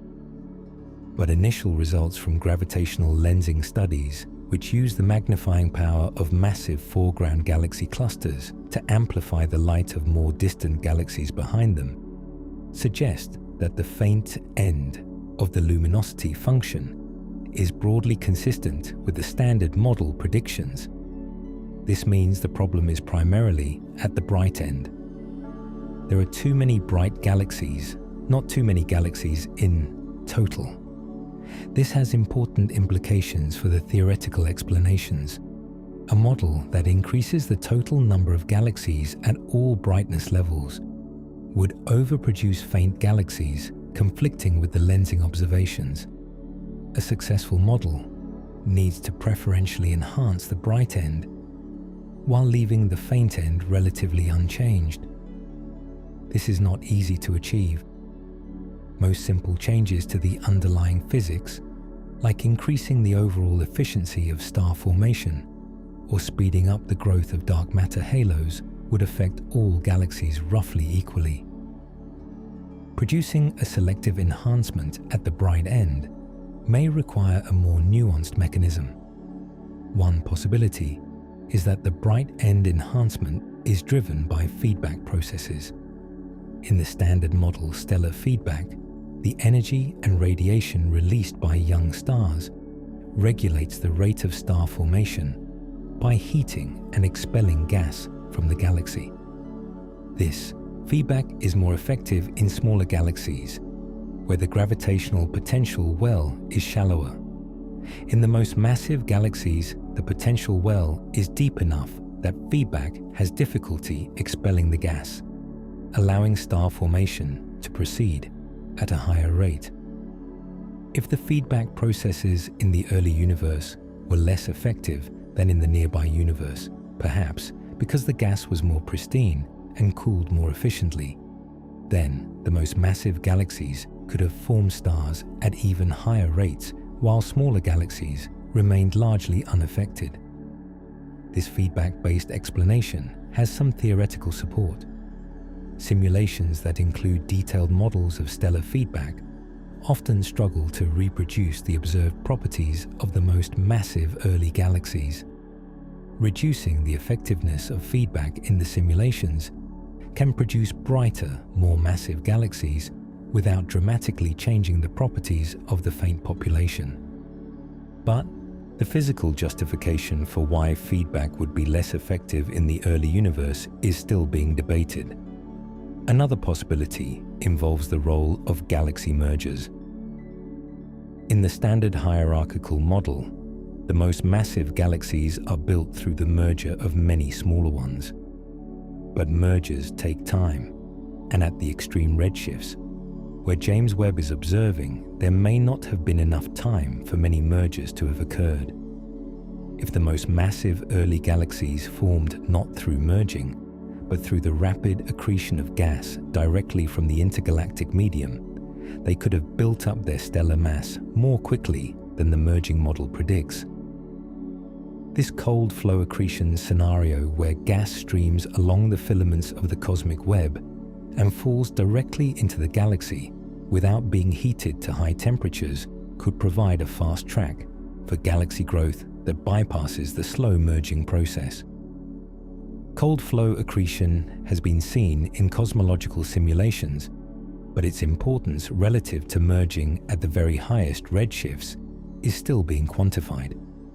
If cold flow accretion dominates at redshifts above 10, it could help explain the rapid growth of galaxies like the Dawn. The gas would flow in along the dark matter filaments, settling into a disk and forming stars at a high rate. This process would be most effective in the most massive halos, where the gravitational potential is strongest, naturally producing the selective bright N enhancement that the observations require. The interplay between accretion feedback and merging in the earliest galaxies is one of the most active areas of theoretical research in post-Webb cosmology. the models are becoming increasingly sophisticated, incorporating detailed treatments of gas physics, radiative transfer chemical evolution, and dark matter dynamics. But even the most advanced simulations struggle to reproduce all the observed properties of the early galaxy populations simultaneously. This is a sign that our understanding of the relevant physics is still incomplete, and that the James Webb observations are pushing us into genuinely new territory. Now let us consider what the dawn tells us about the broader question of cosmic origins, because the technical details of star formation efficiency and dark matter halo growth, while important, are ultimately in service of a much deeper question, the question of how the universe went from nothing to everything, from the pure simplicity of the Big Bang to the staggering complexity of the cosmos we inhabit today. The Big Bang produced only the simplest possible ingredients: hydrogen, helium, a trace of lithium, and a vast amount of dark matter and dark energy whose true nature remains unknown. That is it. Everything else, every heavier element, every molecule, every dust grain, every planet, every ocean, every living thing had to be built from those simple ingredients through the action of gravity, nuclear physics, and chemistry over billions of years. Or so we thought. The dawn is telling us that the building process started earlier and moved faster than anyone predicted. Heavy elements appeared within the first few 100 million years. Dust appeared within the first few 100 million years. Massive, luminous, chemically enriched galaxies appeared within the first few 100 million years. The universe did not spend a long, quiet childhood before bursting into adolescence. It went from birth to complexity in what amounts to a cosmic instant. This acceleration of cosmic complexity has implications that extend far beyond astronomy. If the chemical ingredients for rocky planets and life were being produced in the first few 100 million years after the Big Bang, then the conditions for life could have existed much earlier in cosmic history than we previously imagined. The first rocky planets might have formed not 4.5 billion years ago like the Earth, but 10 or even 12 billion years ago, in galaxies that were already rich in the heavy elements needed for rocky planet formation. This pushes back the potential origin of life in the universe by billions of years. It raises the possibility that life, if it arises readily under the right conditions, could have appeared in the cosmos long before our sun even existed.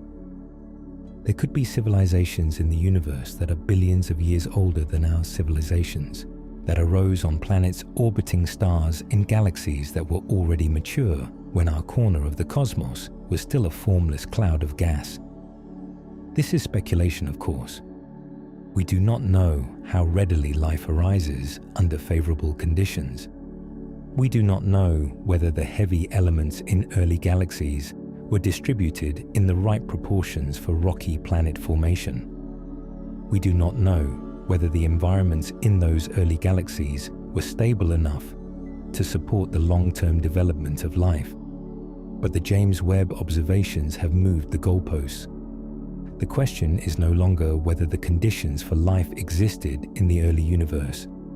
The oxygen in the dawn tells us they did. The question is what happened in those conditions.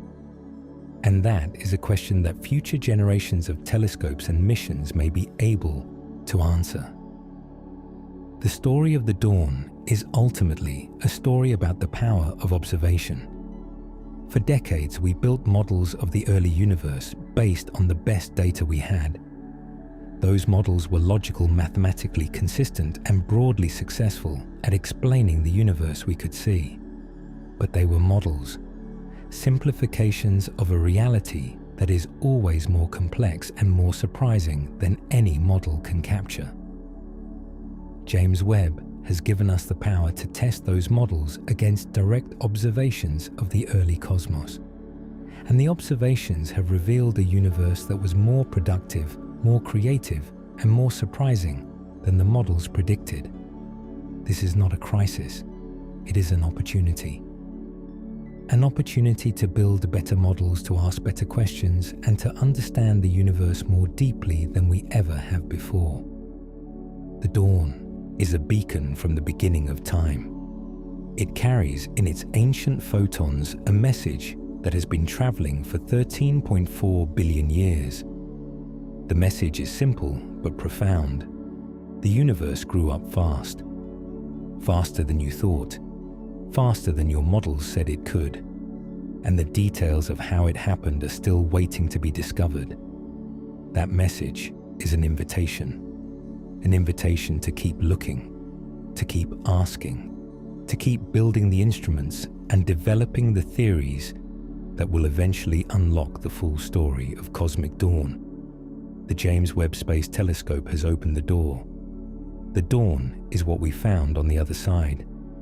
And the story is just beginning.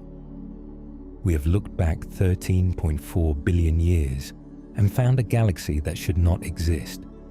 A galaxy rich with oxygen that should not be there.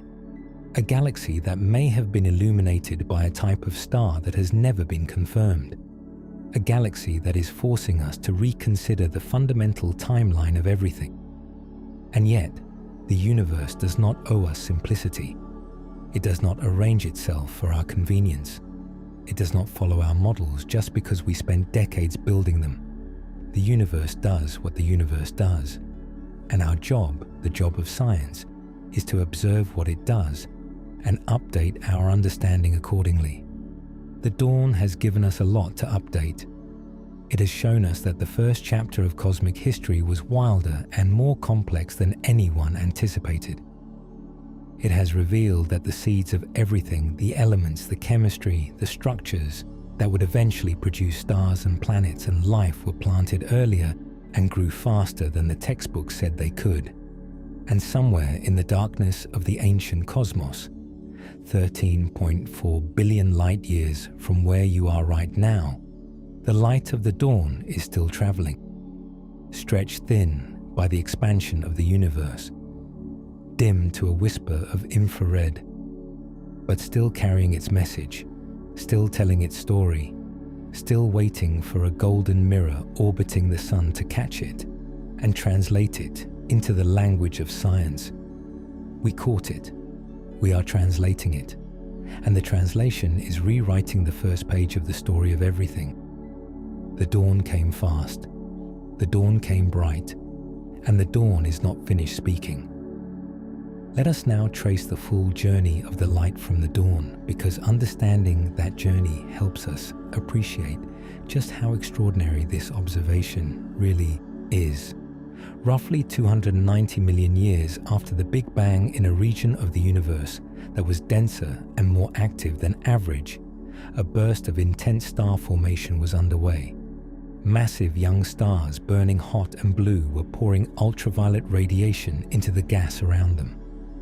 The oxygen forged in the cores of earlier stars was glowing in the infrared as it was excited by the intense radiation field.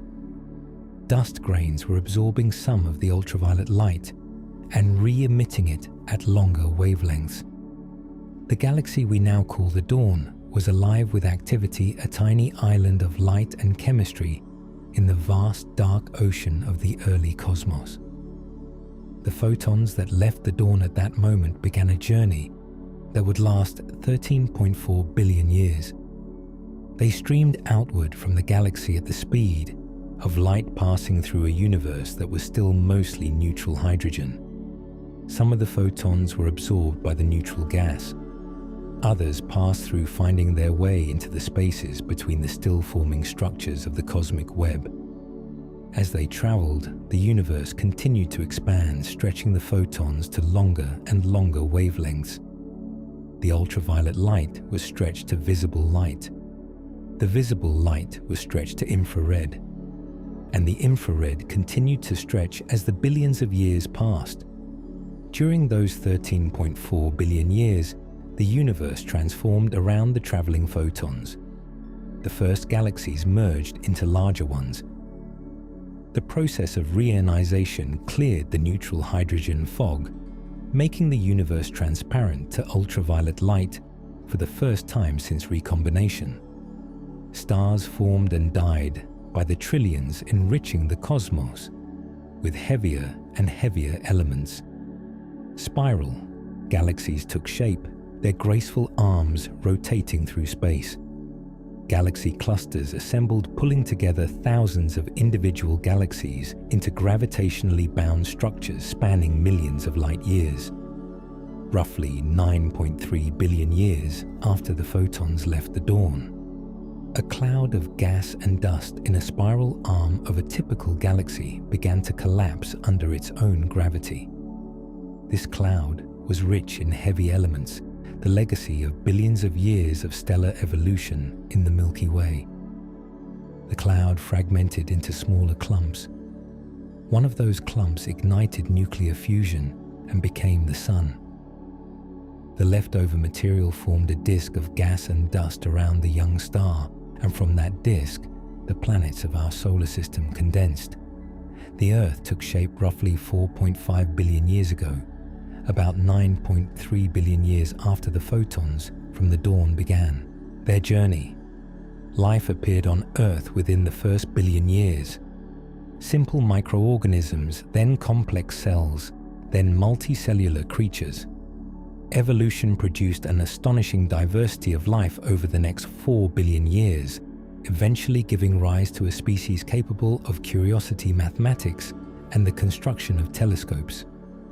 And on December 25th, 2021, that species launched the James Webb Space Telescope into orbit around the Sun, placing it at a point 1.5 million kilometers from Earth, where it could catch the ancient photons that had been traveling since the dawn of time. When those photons finally arrived at the golden mirror of the James Webb Space Telescope, they had been traveling for more than 13 billion years. They had been stretched by a factor of 15. They carried in their wavelengths and intensities the encoded story of a galaxy that existed when the universe was barely 2% of its current age. The telescope's instruments collected these photons, measured their wavelengths, and translated the data into the spectra and images that scientists on Earth would spend months analyzing. The chain of events connecting the emission of those photons to their detection is almost unfathomably long. It spans the entire history of the universe. It encompasses the formation of galaxies, the creation of heavy elements, the birth of stars and planets, the emergence of life, the evolution of intelligence, and the development of technology capable of building a space telescope. And yet, each link in that chain is connected to every other. The oxygen in the dawn was forged in the same nuclear processes that forged the oxygen in your lungs. The gravity that pulled the gas together to form the dawn is the same gravity that holds you to the surface of the Earth. The same physics that lit the first stars billions of years ago is still burning in the sun that warms your face today. This continuity is one of the most profound aspects of the story. The dawn is not a curiosity from a distant past that has no relevance to the present. It is part of the same cosmic process that produced us. Understanding how the dawn formed is part of understanding how we came to exist. The elements in your body were manufactured in stars that were themselves made possible by the processes that began in galaxies like the dawn. You are made of star stuff, as the famous saying goes. But the dawn shows us that the factories producing that star stuff were up and running much earlier than we thought. Let us now examine some of the specific scientific puzzles that remain open and that future observations may resolve. Because while the dawn has raised many troubling questions, each question also points toward a potential answer that would deepen our understanding of the universe. The first open question concerns the initial mass function of the first stars. The initial mass function describes the distribution of stellar masses in a population. In nearby galaxies, the initial mass function follows a predictable pattern with many more small stars than large ones. the Sun at one solar mass is fairly typical. Most stars are smaller and dimmer, and only a small fraction are much larger and brighter. But in the very early universe, where the gas was pristine and the cooling mechanisms were different, the initial mass function may have been very different. Some theories predict that the first stars were predominantly massive, perhaps hundreds of times the mass of the Sun. Others predict a mix of masses more similar to what we see today. The chemistry of the dawn provides indirect evidence about the initial mass function of its first stars. The carbon to oxygen ratio, the overall metallicity, and the absence of certain spectral features all carry information about the types of stars that contributed to the chemical enrichment. As the spectral data improves with future observations, astronomers will be able to constrain the initial mass function more tightly and determine whether the first stars were indeed as massive as theory predicts. The second open question concerns the topology of ionization. Ionization did not happen uniformly across the universe. It started in small bubbles around the first galaxies, and then those bubbles grew and merged until the entire universe was ionized. The size and distribution of these bubbles at different times during the reionization epoch tells us about the abundance and luminosity of the sources that drove the process. The dawn, with its significant escape fraction of ionizing photons, would have been surrounded by a bubble of ionized hydrogen that grew as the galaxy continued to produce ultraviolet radiation. Mapping these bubbles is one of the key goals of current and future observations. The detection of a damped hydrogen absorber in front of the dawn provides a direct measurement of the neutral hydrogen column density along the line of sight. This measurement constrains the local ionization state of the intergalactic medium at the galaxy's redshift. By combining similar measurements from many galaxies at different redshifts, astronomers can build a statistical picture of how ionization progressed across the first billion years of cosmic history. The third open question concerns the nature of the dark matter halo, hosting the dawn. The dynamical mass inferred from the gas motions within the galaxy provides a rough estimate of the total mass, including dark matter. But the uncertainties are large, and the measurement provides only a single number, rather than a detailed picture of the halo structure. Future observations with higher spectral resolution could map the velocity field of the gas within the dawn in greater detail, providing constraints on the dark matter distribution within the halo. This would help determine whether the halo is consistent with standard cold dark matter predictions, or whether modifications to the dark matter model are needed. The fourth open question is whether the dawn had any precursor structures. The chemical enrichment and dust content suggest that star formation began at least 100 million years before we observed the galaxy. This means there must have been an earlier phase of activity that we are not directly seeing. Were there smaller protogalactic fragments that merged to form the dawn? Were there isolated pockets of star formation scattered across the region that eventually coalesced into a single structure?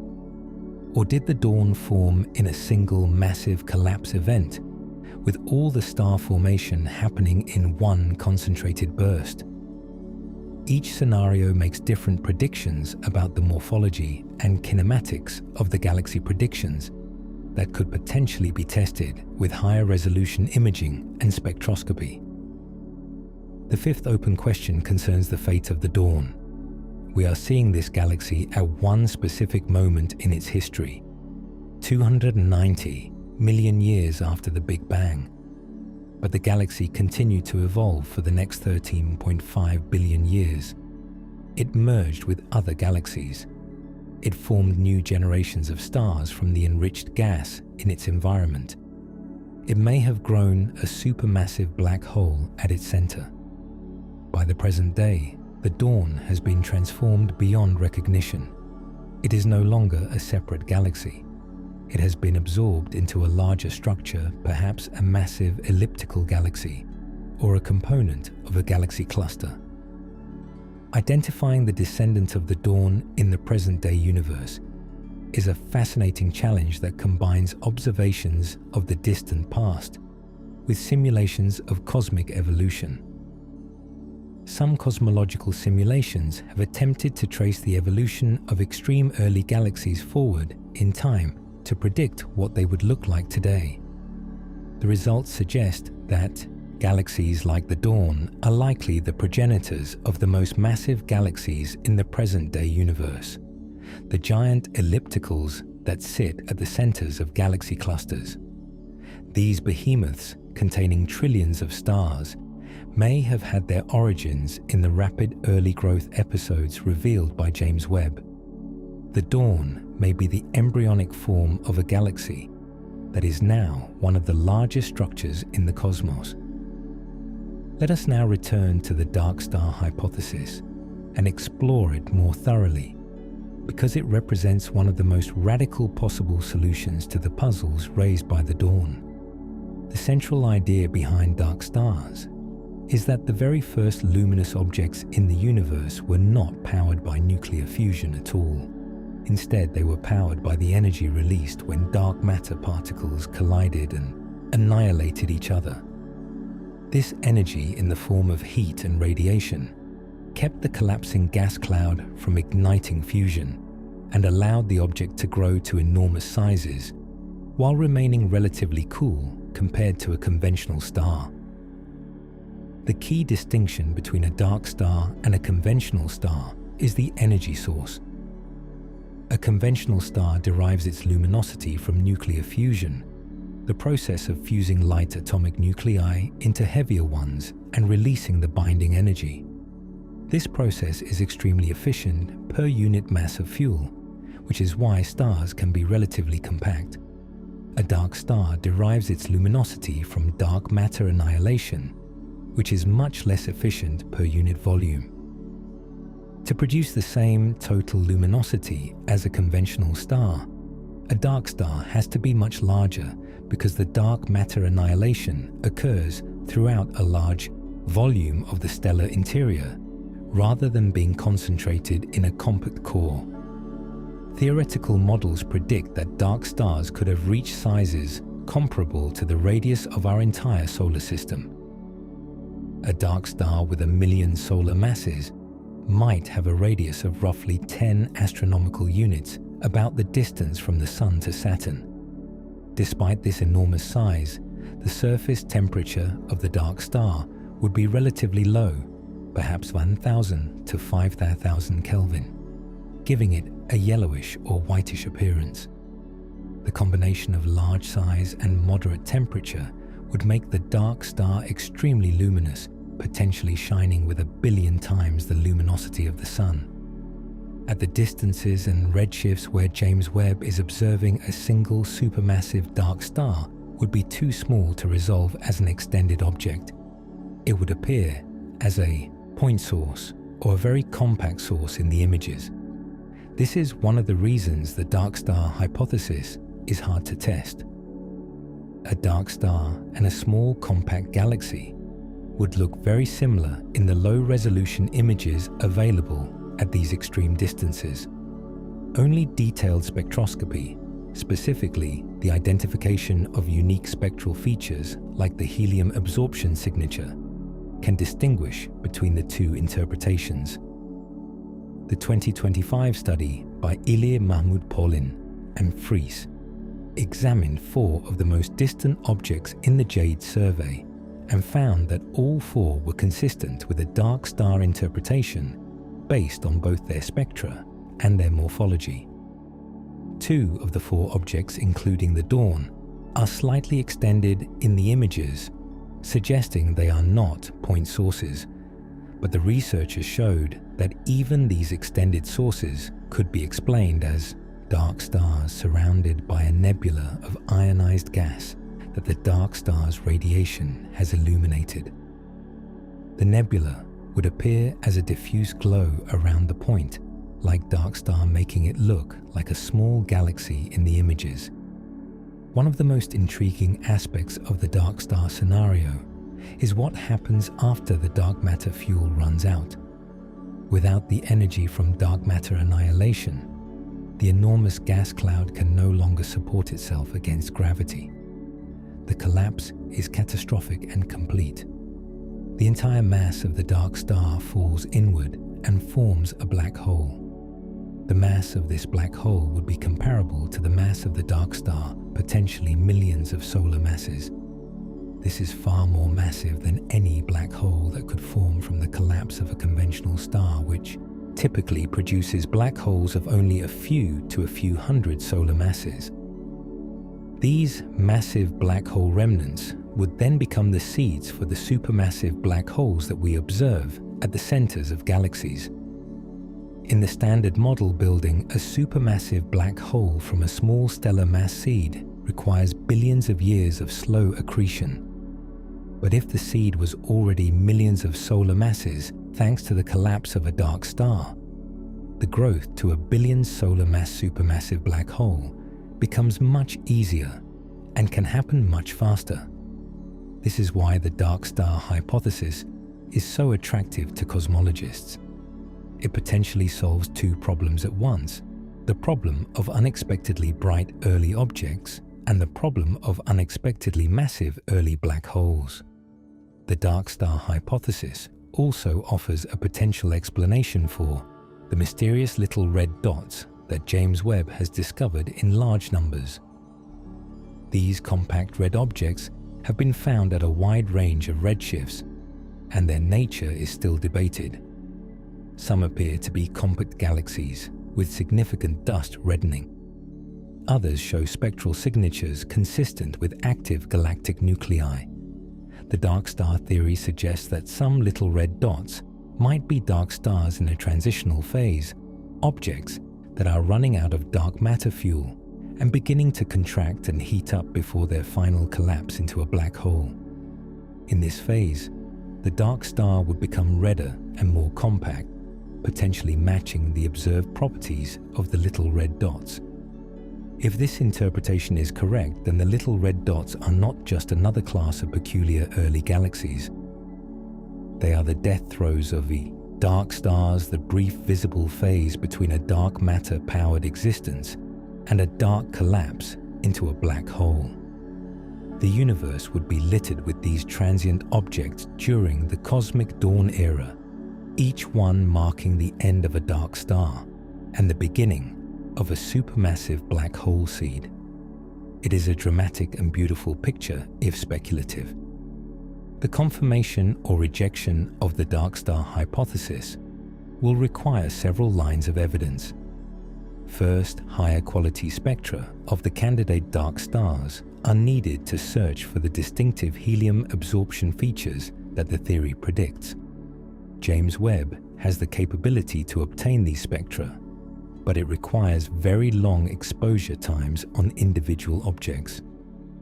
Second, resolved imaging at the highest possible angular resolution is needed to determine whether the candidates are truly point sources or extended objects.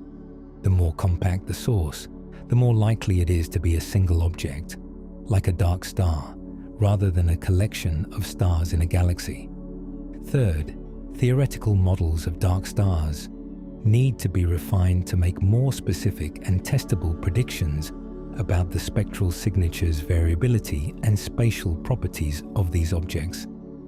And fourth, progress in dark matter detection experiments is needed to determine the properties of dark matter particles, because the dark star theory depends on specific assumptions about how dark matter particles interact and annihilate.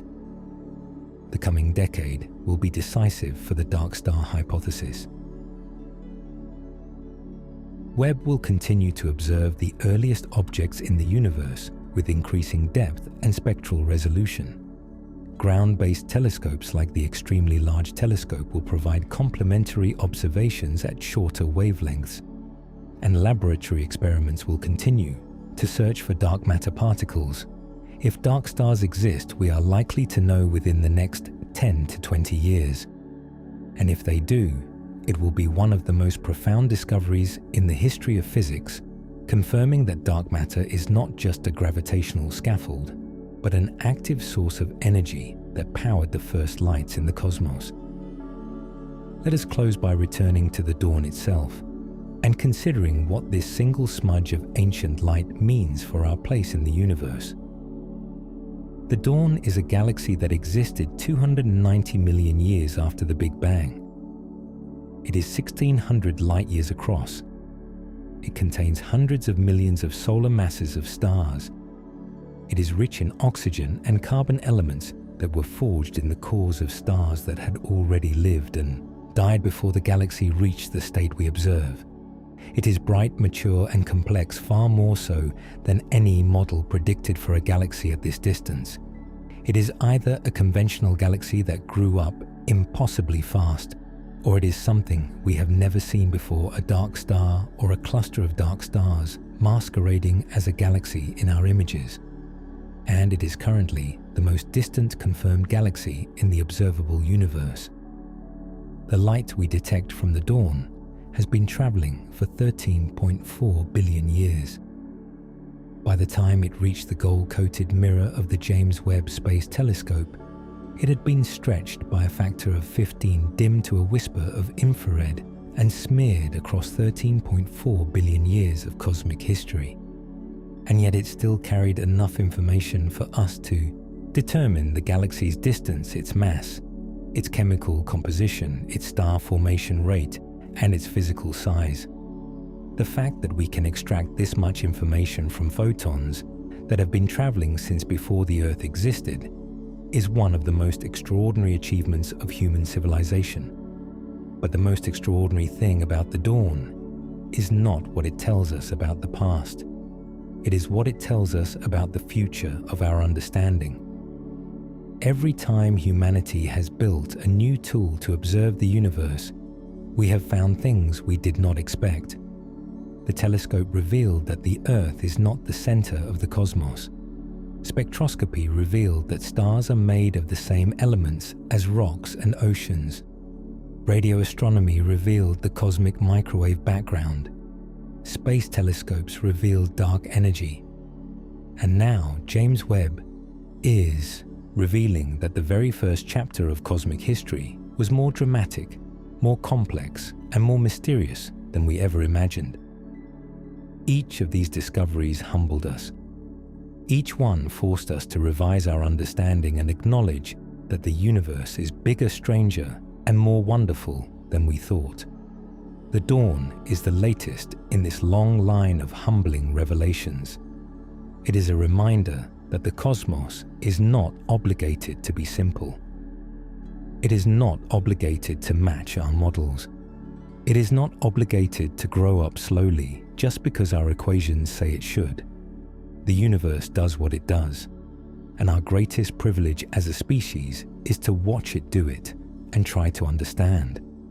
The dawn is still there, still glowing in the infrared, still sending its ancient light across the expanding void. Now the galaxy itself has been transformed beyond recognition, absorbed into larger structures over 13 billion years of cosmic evolution. But the light it emitted 290 million years after the Big Bang is still traveling, still carrying its message, still waiting to be caught by a mirror and translated into understanding. We caught some of those photons in 2024. We measured them, we analyzed them, and what they told us is this. The universe grew up fast. The first chapter was not a quiet prelude. It was a burst of creativity and complexity that set the stage for everything that followed. The oxygen in the dawn is the ancestor of the oxygen in your blood. The stars that died to produce it are the ancestors of the stars that would eventually form our sun. The gravity that held it together is the same gravity that holds you to the ground. We are connected to the dawn by an unbroken chain of physics and chemistry that stretches back 13.4 billion years.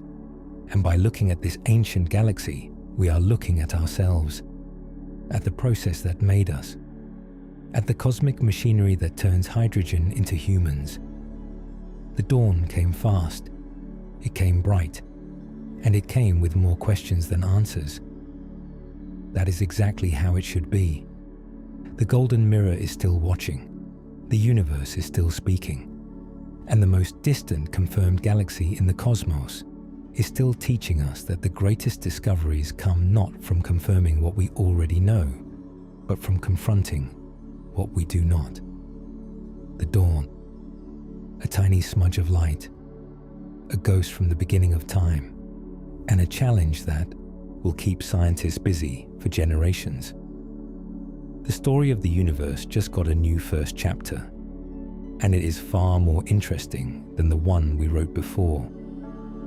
There is one more aspect of the dawn that deserves careful attention before we close. It concerns the nature of the light itself and what the specific wavelength measurements reveal about the conditions inside this ancient galaxy.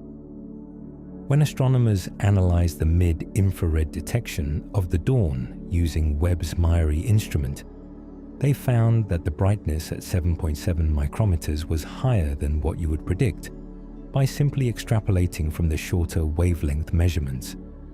This excess brightness at longer wavelengths indicates the presence of strong emission lines from ionized gas within the galaxy. Specifically, the excess is consistent with bright emission lines from hydrogen and oxygen, the same elements detected through other means. The presence of these strong emission lines tells us something important about the physical conditions inside the dawn. Emission lines are produced when atoms are excited by energetic radiation and then release that energy as photons at specific wavelengths. The strength of the lines depends on the intensity of the radiation field, the density of the gas, and its chemical composition. Strong oxygen emission lines indicate that the gas is being illuminated by intense ultraviolet radiation from very hot stars, and that the oxygen abundance is significant enough to produce a detectable signal at the extreme distance of 13.4 billion light-years.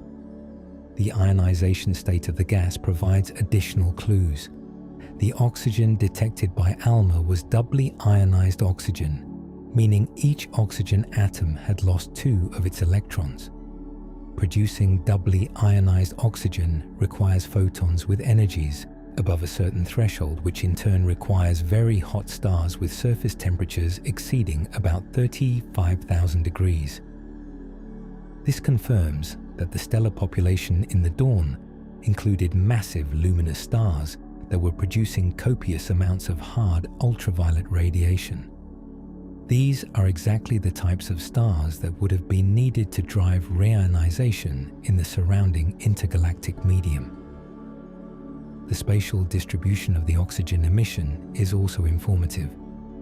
The ALMA observations detected the oxygen line at a single position, consistent with the center of the galaxy as seen by Webb. The emission appears to be compact, concentrated in the central region of the galaxy, rather than spread uniformly across its full extent. This could indicate that the star formation, and therefore the oxygen production, is concentrated in the core of the galaxy, with the outer regions being more pristine and less enriched. Alternatively, it could reflect the limited spatial resolution of the ALMA observations at this extreme distance. Higher resolution observations in the future could distinguish between these possibilities. The velocity width of the oxygen line provides a measurement of the internal motions of the gas within the dawn. Gas that is moving toward us appears slightly blue shifted, while gas moving away appears slightly red shifted, broadening the emission line. The measured line width corresponds to a velocity dispersion that, combined with the physical size of the galaxy, yields a dynamical mass estimate. This dynamical mass, roughly 1 billion solar masses, includes contributions from stars, gas, dark matter, and anything else within the measurement region. The fact that the dynamical mass is only modestly larger than the stellar mass suggests that the gas fraction is low, consistent with the interpretation that most of the available gas has already been converted into stars or expelled from the galaxy. This low gas fraction is remarkable for such a young galaxy. In the standard picture, galaxies at this early epoch should still be gas-rich, actively accreting fresh material from the intergalactic medium and converting it into stars. A galaxy that has already depleted its gas reservoir implies either extremely efficient star formation that consumed the gas, or powerful outflows that ejected the gas, or both. Either way, the dawn has already gone through an eventful and dramatic phase of evolution that would normally take billions of years to complete. The possibility of galactic outflows is particularly intriguing. If the intense star formation in the dawn produced a large number of supernovae in a short period, the combined energy of those explosions could have driven a powerful wind that swept gas out of the galaxy. This wind would carve channels through the interstellar medium, allowing ultraviolet radiation from the remaining stars to escape more easily into the surrounding space. The high ionizing photon escape fraction estimated for the dawn is consistent with this picture. The outflow clears the gas, the radiation escapes, and the galaxy simultaneously depletes its fuel supply and contributes to the reionization of the surrounding universe. This outflow scenario has been modeled in detail by theoretical groups. One influential model developed by Andrea Ferrara and colleagues predicts that the dawn experienced a recent starburst phase, followed by radiation-driven outflows that cleared the galaxy of dust and gas. In this model, the galaxy went through a brief period of maximum productivity, forming a large fraction of its total stellar mass in a single intense burst, and then the feedback from that burst shut down further star formation by removing the fuel. The galaxy we observe is in the immediate aftermath of this burst, still bright from the recent star formation, but already depleting and shedding its gas. If this model is correct, it has implications for how we should interpret the early galaxy population more broadly. Perhaps many of the bright early galaxies that James Webb is detecting are caught in a similar post-starburst phase, briefly visible at maximum brightness before fading as their gas supply runs out. This would help explain why they appear so common in surveys. They are not representative of the average early galaxy.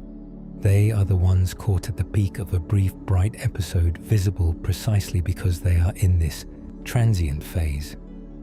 The average early galaxy might be much fainter and more typical, simply hidden below the detection threshold. This idea is sometimes called the bursty star formation hypothesis, and it has gained significant traction in the post-Webb theoretical community. In this picture, early galaxies do not form stars at a steady rate. Instead, they go through cycles of intense bursts, followed by quiet phases. During the burst phase, the galaxy is bright and would be detected by Webb. During the quiet phase, it is faint and would be missed. If the burst phase is short compared to the quiet phase, then the observed population of bright galaxies overrepresents the bursty tail of the distribution. The average galaxy would be much less impressive than the ones we see. This hypothesis is testable. If early galaxies go through bursty cycles, then the scatter in their properties at a given redshift should be large. Some should be bright, some faint, some chemically enriched, some pristine. The variety should be much greater than in a model where all galaxies evolve smoothly and steadily. And indeed, the growing sample of early galaxies from James Webb shows enormous diversity. Some are bright and massive like the dawn. Others are faint and compact like its companion. Some show strong emission lines indicating active star formation. Others show weak or absent lines, suggesting a recent decline in activity. This diversity is consistent with the bursty star formation picture, and it is one of the strongest arguments in its favor. But the bursty star formation hypothesis does not fully resolve the tension with the standard model. Even if the bright galaxies are caught at the peak of a burst, the total stellar mass assembled during the burst still needs to have formed from gas that was available in the dark matter halo. And the dark matter halo still needs to be massive enough to have accumulated that gas in the available time. The burstiness helps explain why the galaxies are bright, but it does not eliminate the need for rapid structure formation. The underlying timing problem remains. Let us also consider what the dawn and its fellow early galaxies tell us about a concept known as the mass gap. In the standard model, there is a well-defined relationship between the mass of a dark matter halo and the mass of the galaxy it contains. This relationship, calibrated against observations of nearby galaxies, predicts how much stellar mass should exist in halos of a given size at a given epoch. At the earliest times, the most massive halos are predicted to be relatively modest, and the stellar mass they contain should be correspondingly small. The dawn and other massive early galaxies violate this relationship. They contain more stellar mass than expected for halos of the size that should exist at their redshift. This means either the halos are more massive than predicted, or the star formation efficiency is higher than calibrated, or both. The mass gap between the predicted and observed stellar masses at the earliest times is one of the most robust features of the early galaxy problem. It persists across different surveys, different analysis methods, and different assumptions about stellar populations and dust. Closing the mass gap will require a combination of observational and theoretical advances. On the observational side, more precise measurements of stellar masses, halo masses, gas masses, and star formation rates in early galaxies will tighten the constraints on the physical models. On the theoretical side, simulations that incorporate the full complexity of baryonic physics, including gas, accretion, cooling, star formation feedback, and chemical enrichment, will need to be refined and tested against the growing body of James Webb data. The interplay between observation and theory is the engine of progress in cosmology. James Webb provides the observations. Theorists build models to explain them. The models make predictions that can be tested with new observations. And the cycle continues with each iteration, bringing us closer to a complete understanding of how the universe evolved from simplicity to complexity. The dawn is a key data point in this cycle, a benchmark that any successful model of early galaxy formation will need to reproduce. We are living in one of the most exciting periods in the history of astronomy. The James Webb Space Telescope has opened a window onto the first few 100 million years of cosmic history, revealing a universe that is more dynamic, more productive, and more mysterious than anyone expected. The dawn sits at the center of this revolution, the most distant confirmed galaxy in the observable universe, a tiny smudge of light that carries the weight of cosmological significance. The questions it raises are profound. How did the universe build massive galaxies so quickly after the Big Bang? What mechanisms allowed heavy elements to accumulate in just a few 100 million years? Were the first stars conventional fusion-powered giants, or exotic dark matter-powered behemoths? Is the standard model of cosmology fundamentally correct, or does it need significant revision? These are not abstract academic questions. They are questions about the origin and nature of the cosmos that produced us.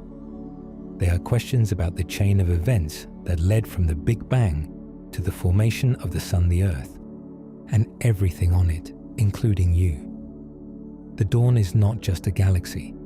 It is a challenge to our models, our assumptions, and our understanding of the universe. It is a ghost from the very beginning of time that refuses to be explained away. And in its refusal, it is pushing us toward a deeper and more complete understanding of how the cosmos works. The golden mirror of the James Webb Space Telescope is still collecting photons from the edge of the observable universe. The next discovery could be even more distant, even more troubling, even more transformative. The dawn may hold the distance record today, but the universe is vast, and our exploration of it has barely begun. Somewhere out there, even older and even more impossible galaxies may be waiting to be found. And when we find them, we will ask the same question that the dawn has already forced us to ask. How did the universe grow up so fast? The answer, when it comes, will change everything we think we know about the cosmos. And it will come from the same place all great answers come from a willingness to look at the evidence, however troubling, and follow it wherever it leads. The light of the dawn is ancient, but the questions it raises have never been more urgent, and the adventure of answering them has never been more alive.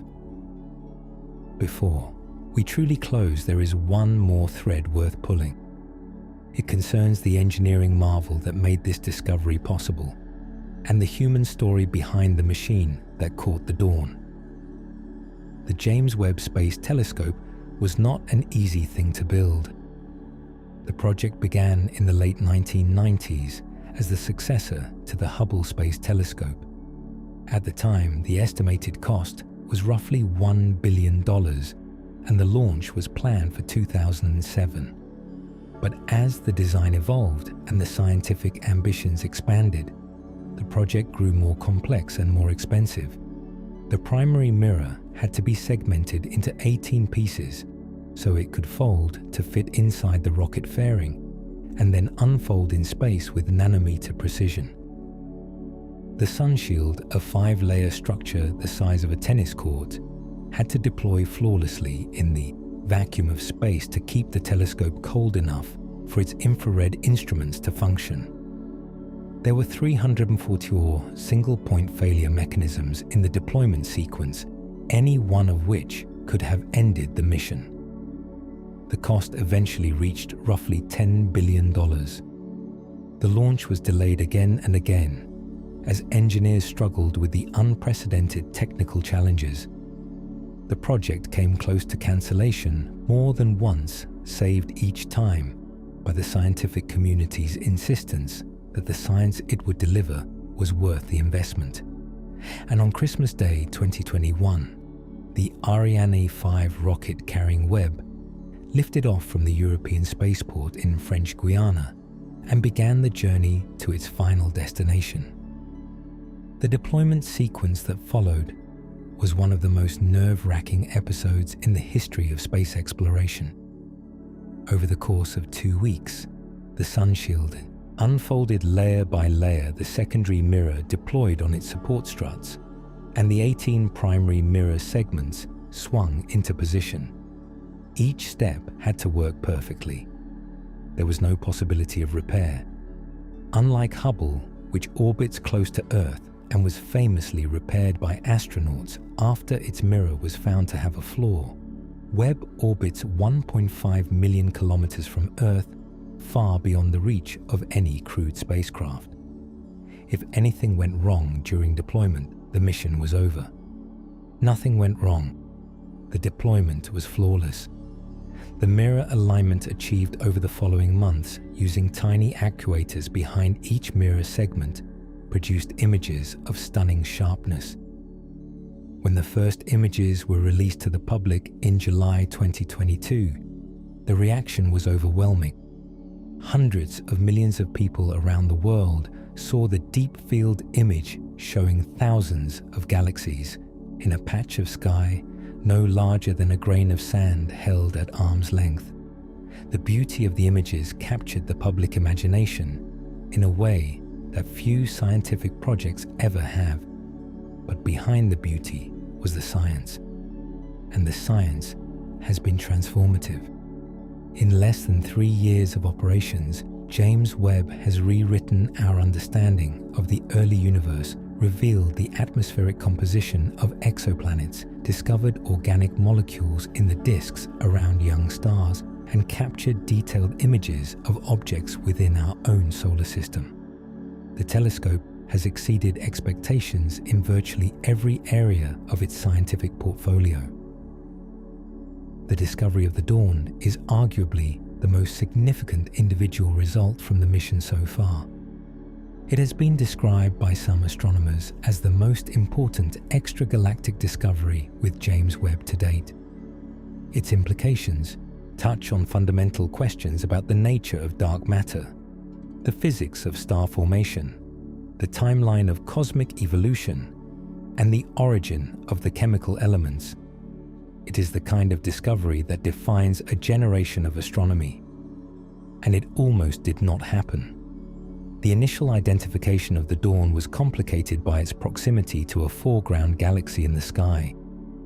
The two objects appeared close together in the images, and it was not immediately clear whether they were at the same distance or separated by billions of light years. It took additional deep imaging with specially designed filters to build confidence that the dawn was genuinely at extreme distance.